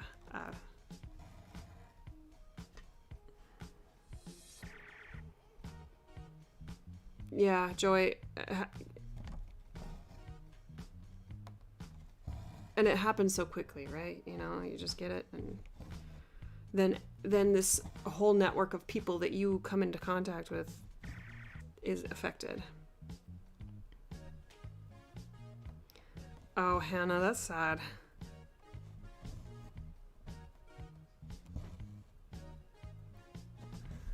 Yeah, at school, masking, you know, I do my best to explain, to take the time to explain to students why they need to keep their mask up.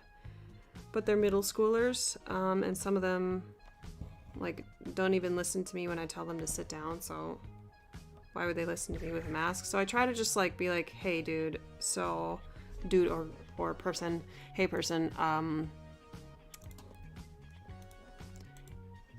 you know why we're wearing these masks, right? And Omicron is very, very infectious, and you just need to pull it up so that everybody is safe, so that you don't take any more chances than you need to.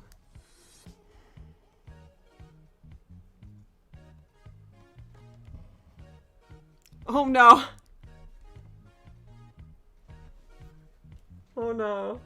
I'm sorry for laughing. Oh, bless them.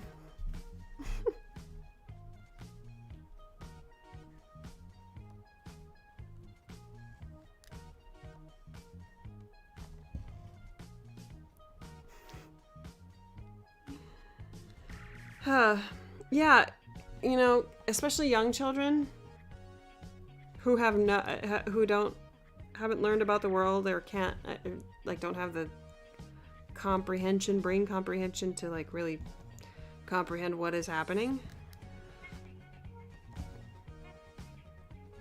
Yeah. That's good, Joy. I mean,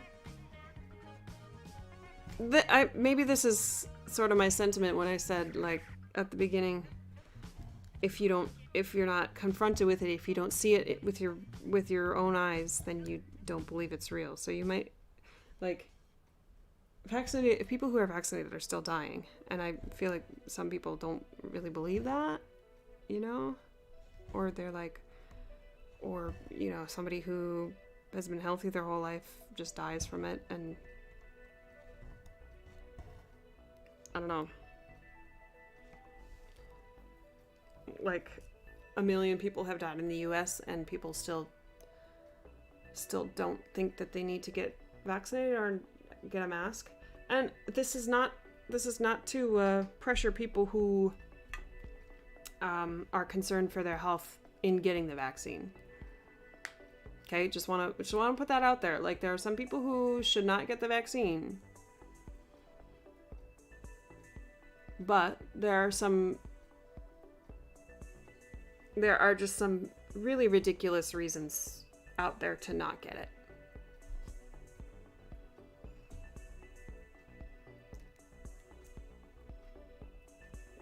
The amount of people who should not get the vaccine is way smaller than the amount of people who have not gotten the vaccine.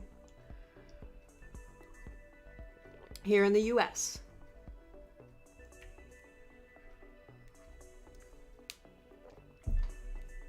And it doesn't have to be like, you don't have to, I mean, I wish I could go back in time and take my social media post off when I got vaccinated.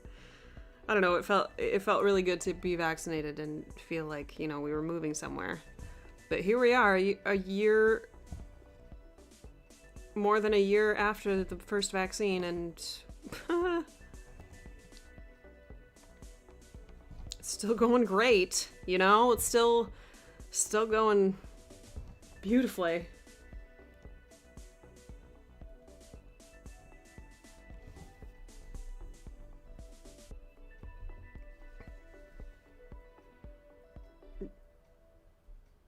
Yeah.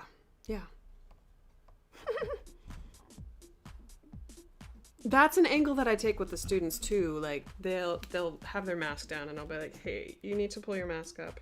And they're like, I had COVID in October, or I had COVID last spring. And I'm like, you can get it again. You see that meme? What doesn't kill you mutates and tries again.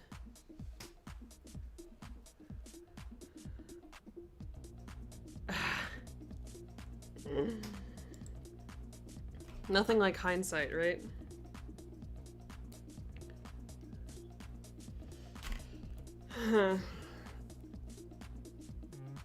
Yeah.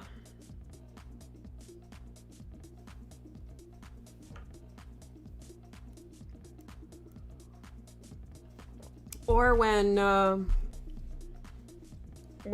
news hosts spread misinformation and vaccine hesitancy to their audience, but they're triple vaxxed and don't believe any of the crap that they're spilling to their audience.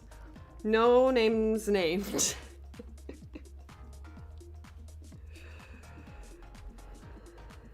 Yeah. Yeah. Yep.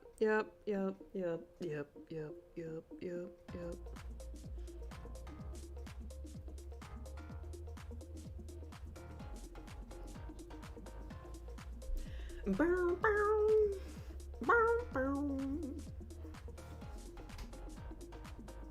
Well, I guess I had enough of this color to do a good chunk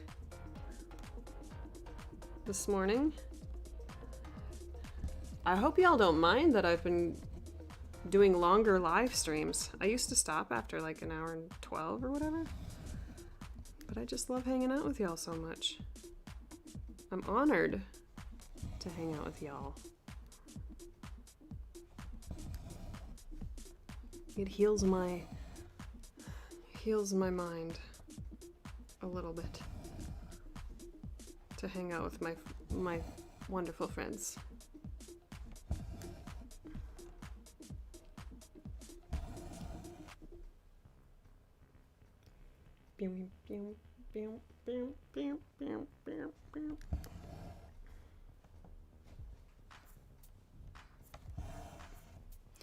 Yeah.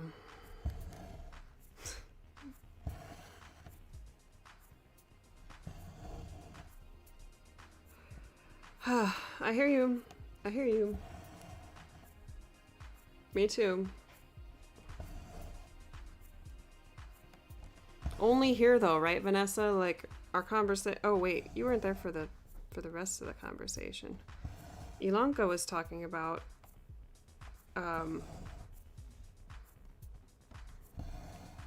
like what is just said on public television here. And wondering how that can even be broadcast.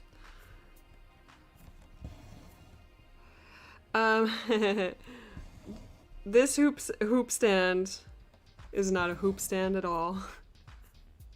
It is it's a cell phone stand. So I got it to like hold my phone when I was streaming, but it has these like nice little hooks, and my hoop loop hooks on it really nicely, and it just props it up, and I can stitch with two hands. I do have a lap stand, but I haven't used it in a long time. Hey, Ilonka, I've been talking about you a lot. I hope it's okay that I told everybody what you were saying. I have this, but I have not tried to put this hoop in it, because the grip on it, or the place where you put your hoop, is not very big, and it, I was using a wooden hoop with it, and I had to be inventive to how to keep it held in there, and it doesn't work with a Q-snap. So, I mean, it's just kind of sitting around collecting dust until I use a wooden hoop again, and I stopped using wooden hoops. Boy, this is a long explanation. I stopped using wooden hoops because the ones that I bought were kind of crappy, and the fabric would loosen much quicker than it does in this rubbery hoop. So I like these rubber ones. Whoops, my bad. And I do have a small Q-snap, but it's the I don't know, I might be a hoop person, because the Q-snap is so thick that it sometimes is more effort reach around to get to the back of the project.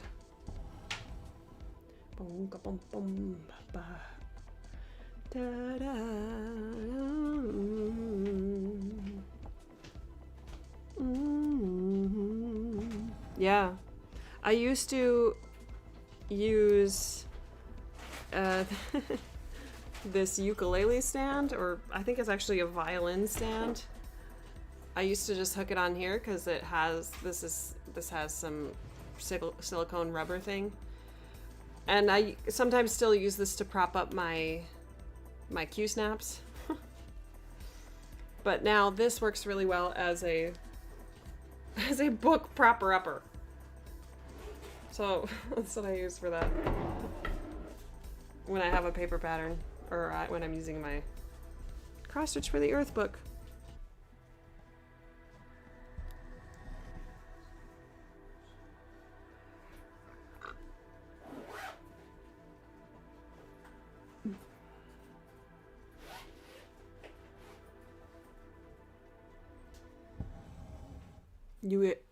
Nicole, I'm not quite sure.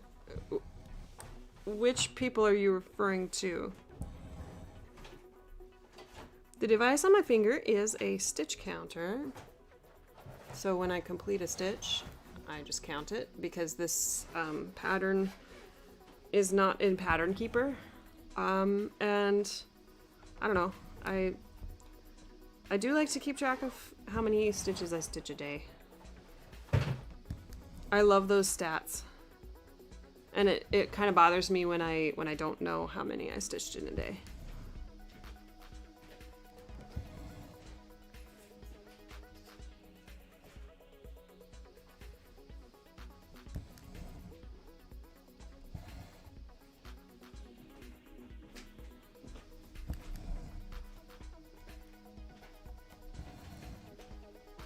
These I found on Amazon, the counters, and they come in large packs. They're pretty cheap.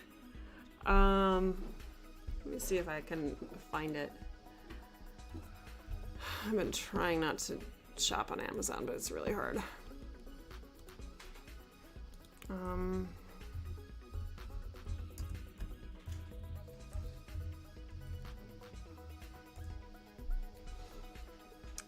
Let me show you. I still have all my New York tabs open. Here it is. $8 for 4.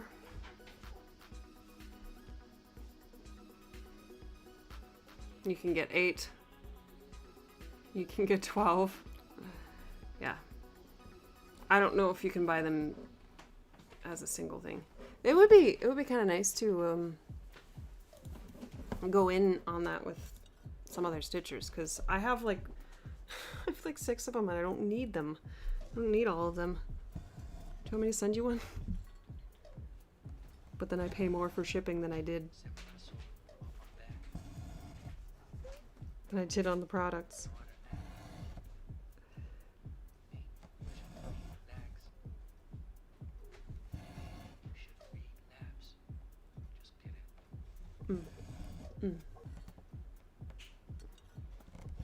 This is a strange song.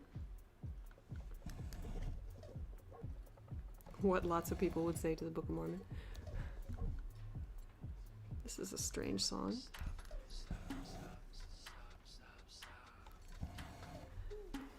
Ooh. Ooh. Yeah, okay. The title of this stream is Monogamous Stitching? What?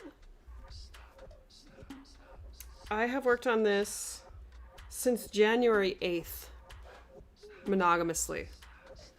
Besides this little bit that I stitched yesterday on with Ymir's floss. This is, what I'm stitching is just a freebie on DMC. It's like block motifs. But I'm kind of thinking that I want a solid color to stitch with if I stitch something bigger. I don't know if I'll continue stitching on this. It's just kind of like a trial to see if I liked it. Yeah, that's true. I'm sure there are Etsy sellers who sell them. Let's do a quick search, y'all.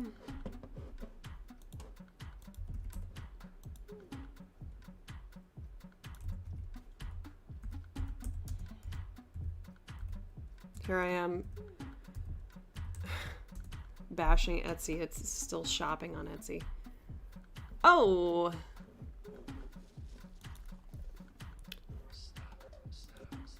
I mean, this one...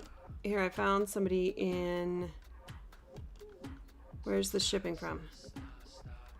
Portland, Oregon. I can filter this, right? UK. Nope, not California.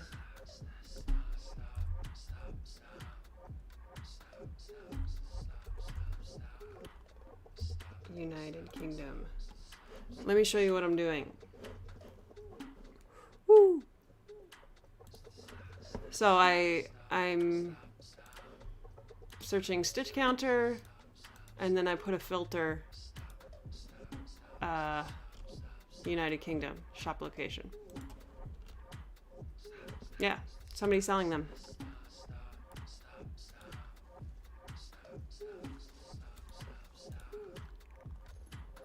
One is $3.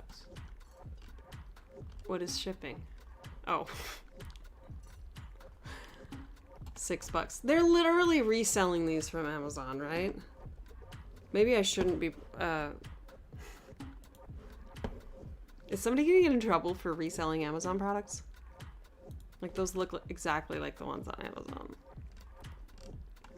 Hopefully they bought them from the supplier that Amazon also buys them from, but...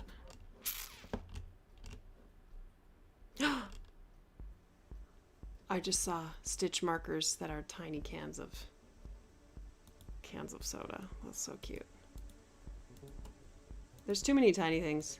I need to limit my tiny thing consuming to like only handmade stuff.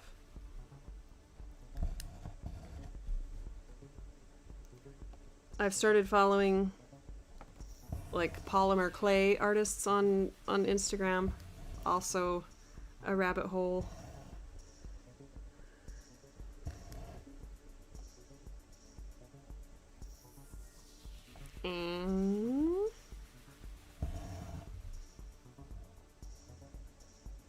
Do UK Etsy shops offer free shipping in the UK?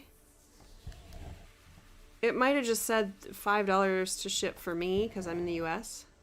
I don't know. That would probably be worth looking up, Violet. You know, here's the problem with consumerism and getting things cheap and mass production of products is that, like, for you to... Oh, Christy, yes, I did. It was so cute. It was so cute. And the little Christmas tree. I'll have to decorate it next year with, like, sparkly floss. I need some teeny tiny ornaments. Some micro ornaments. Like those stitch counters, for example. Like, Amazon has made it so easy to just buy those things, but they, like, have mass produced them, so they want to make you spend more money, so they only sell them in packs of 6. And then in order for you to... Let me talk in first person. In order for me to not spend or, like, not waste resources and only get what I need, which is 1 of them, maybe 2, but that's a luxurious stitching lifestyle there, having 2 stitch counters. See, I did that yesterday because I used 1 for... Why did I do that? I used 1 for this project, and then I picked up a different stitch counter for Ymir's. I guess I did 2 separate ones because I keep separate tabs on on each project. Anyway, but, like, in order for me to not waste resources by only buying what I need, I actually end up spending more money, and I, the customer, am penalized for wanting only what I need.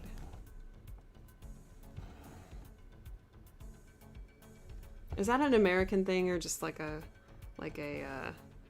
consumerism thing?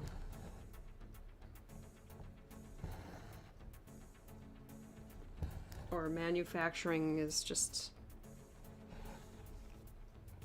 out of proportion. I mean, it's like American food portion sizes. You know, in America, on average, they give you way more than you can eat in one sitting.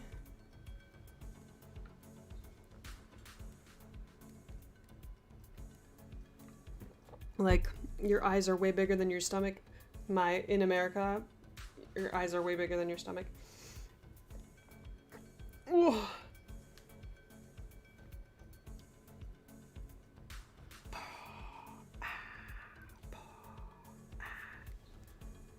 Ooh. So I was in a volleyball game on Friday. It was 8th graders against teachers. Teachers won.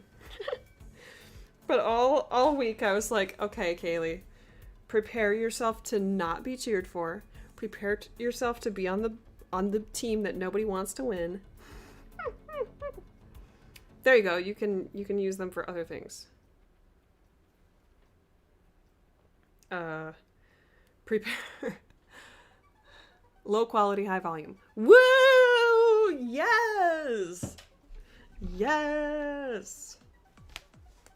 So then I end up asking Ymir for a whole hank of 12-ply floss that I'll never get through in my life, but I want it anyway. Because then you have it. If you watch Arrested Development, it's like that scene where Tobias and Lindsay are buying a house. And they get just all these things that they don't need. But their justification is always, because then you have it. Dylan likes that I'm talking about Arrested Development.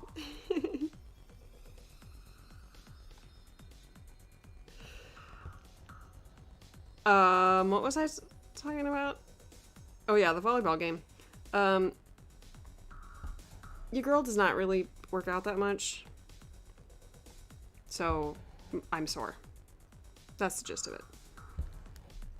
And also, I was shocked to hear students cheering for me. It was so sweet. Disposable thinking, huh? I mean, yes, I do need all of that Ymir floss. Because I need to support her. But I don't need it all. But what if I run out? Here I am in my last video saying that dye lots don't mean a thing to me. I don't care about dye lots. And now I'm like, I need all the floss. Maybe it's not about the dye lots. Maybe it's about running out while I'm trying to work on something. Which in that case, I'll just work on another project or something else. Hey Dylan, Vanessa says hi. He waves. He's wearing a very cute sweater right now. He has a lesson today. His first lesson back in over a month. My last lesson was before my recital. Before his recital, 2 months. Yeah. Pretty much. 6 weeks. Yeah, 6 weeks. That's a long time to go without a lesson. We were talking about how arts are underfunded and how, like, the fact that, that the symphonies have so much competition makes it, like, that much less satisfying and gratifying to be a musician, to be in the arts, because you're underfunded, you're underpaid, there's too much competition. So it's harder to, like, really actually enjoy the process and enjoy the music.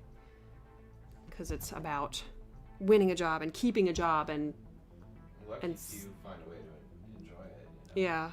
There's organizations where people generally have a good time, but it's tough. Yeah. Fear of missing out. Yeah. I think honestly, people in the LA Phil are probably some of the best off. Yeah. I hear good things about them, but they still Vijay Gupta quit so that he could. You should come over here. Yeah. So that Do you want to be on the video or not? But Vijay, Dylan's gonna tell you about an artist. Yeah, his name's Vijay Gupta, and he actually was like the appointed creative director of this nonprofit I was working for out there. He won a job with the LA Phil as a violinist when he was 19 years old, and then he quit. I think he was probably in his mid-30s, so he'd been doing it for a solid like 15 years. Because he had started doing stuff like playing for prisoners, and he just kind of decided that like orchestral life was nice, but didn't feel like it was really making any kind of difference. And he got like a MacArthur grant, and he's basically just committed his life to outreach now. And it's pretty cool. Like, he's doing good stuff. But he's also, it's an interesting thing because like nobody wins a job when they're 19. It's really bizarre.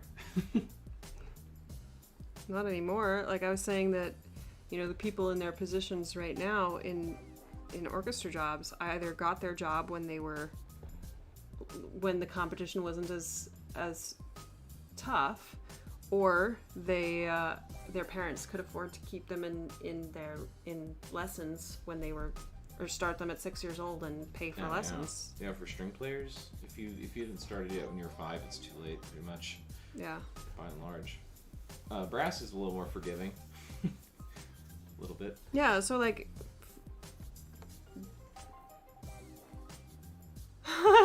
Christy says playing for rich people probably isn't very fulfilling in the long run. Exactly. Yeah. I mean, that's exactly the problem. It's like, these people have it all already, and then I'm just like giving my all for them every day. Yeah. Like, what if I put this energy into actually helping people that don't really have very much? Yeah. And seems like he's doing pretty well with that. So there's other people too. Like there's a guy in Philly, a trumpet player named Stanford Thompson. He went to the New England Conservatory for trumpet and was like a really he was like on his way to a classical trumpet career, and then started working with like different populations and realized like this is more important.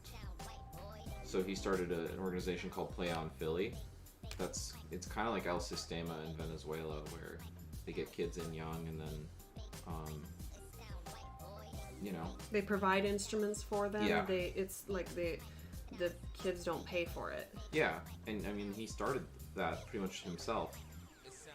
But it's one of the best like outreach organizations in the U.S. now. Yeah. Play On Philly, and then like in LA, it's like actually LA Phil has a really good outreach program.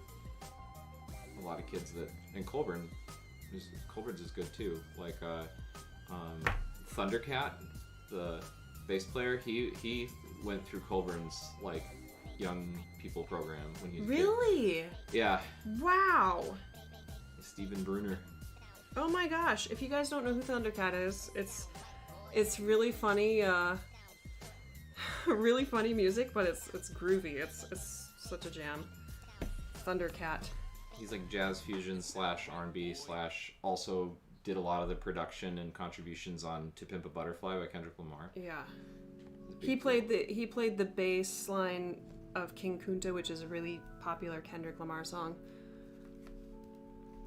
Yeah, we saw him. We met him. It was really fun. I think he paid for our drink.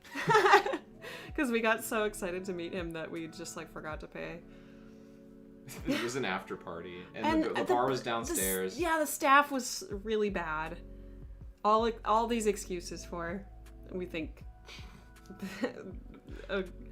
Either that or the bar paid for it. Yeah.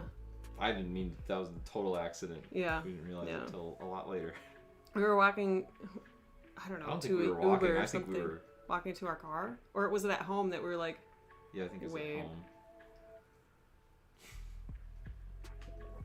Vanessa says, your partner is such a nice, thoughtful human, Kaylee. Oh. You guys,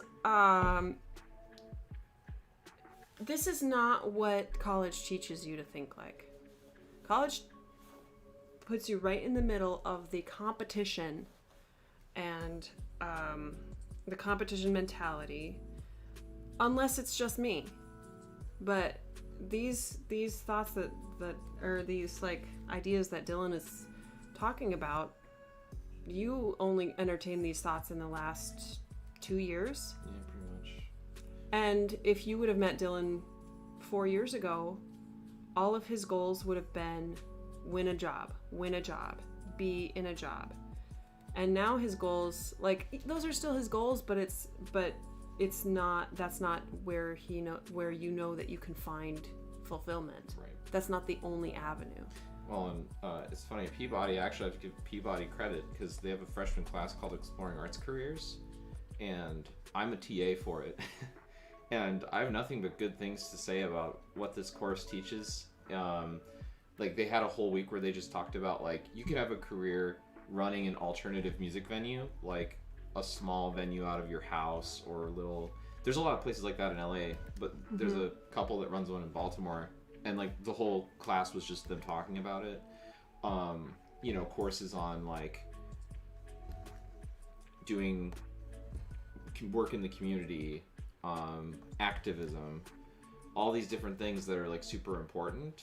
Oh, and K-12 education, even, like, hey, K-12 education isn't something to like look down on. Like, stop doing that. And you know what people say about it, though? You know what, like, conservatory students say? Oh, everybody hates that class. That's the class where they tell you what to do in case you fail. Oh my gosh. It's ridiculous. Like, I think it's one of the coolest things I've experienced at Peabody, even though I'm not in the class. But like, that's the attitude people have about it, though. They look at it as like, oh, it's this thing I have to do. And I tell every time someone says that to me, I'm like, you know, I really wish someone would have given me this class when I was younger. Yeah. Like, you're super lucky to have this. It's really good. You're learning this way earlier than most of us did. Yeah. You should be thankful. And also, just wait till you experience reality. Yep. All right, I gotta start getting ready. That's true.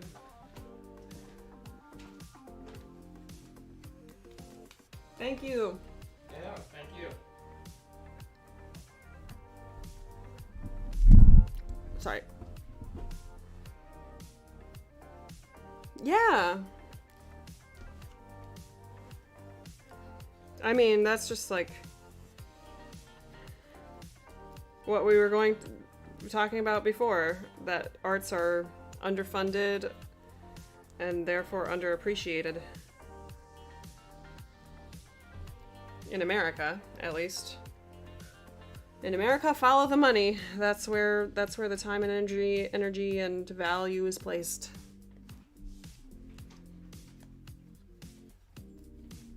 And the people who realize it don't have enough money to make to like really make change quickly. We can change people's minds slowly. There you go.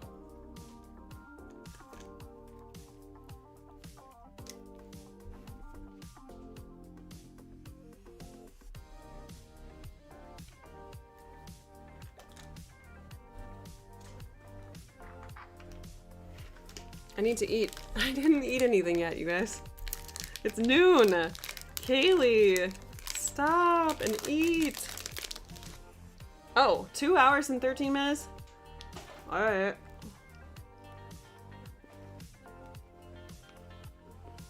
Why y'all still here? Go and watch somebody's floss tube. It's like the bagel situation all over again. I'm just eating a bagel. Eating a bar. Yeah.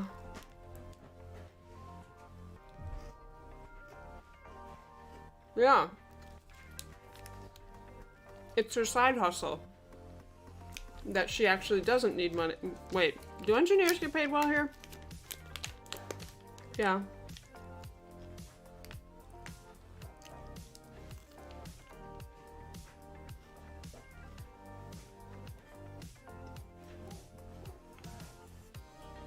This is the start of it. What is that? Is that a holly twig? But it looks really cool.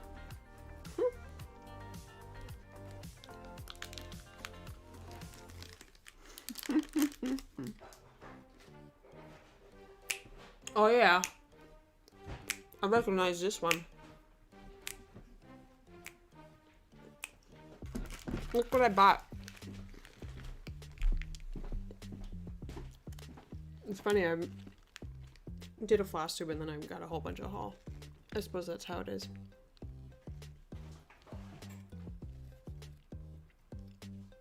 Mill Hill.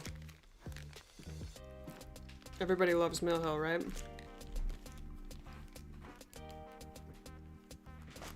Yeah, we do. Yes, we do. I should let y'all go too. I have laundry to do today. It's laundry day.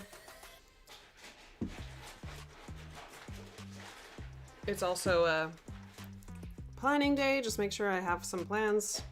I am moving schools. Wow, I talked about so many things and I didn't even talk about this. I'm moving schools because I was hired as a half-time employee at my current school. So I'm moving schools on Wednesday. I'll be sad to say goodbye to all my colleagues. But I don't know. Maybe I'll see them again someday. All right. Yeah, let me let you go. I'm gonna go do some work, do some laundry. And yeah, I hope y'all, here, let me make myself bigger so we can keep the tradition alive of me speaking to you as a human. I'll see you next week. Yeah. We should hang out more. I want to hear you talk about your life. I mean, I appreciate that you listen to me talk about mine, but I want to know about yours too. And with that, let me go. Let me go do some laundry. Laundry! Yeah. Okay. Bye. Thank you for hanging out. Yes, I'll see you next week and all those fun things.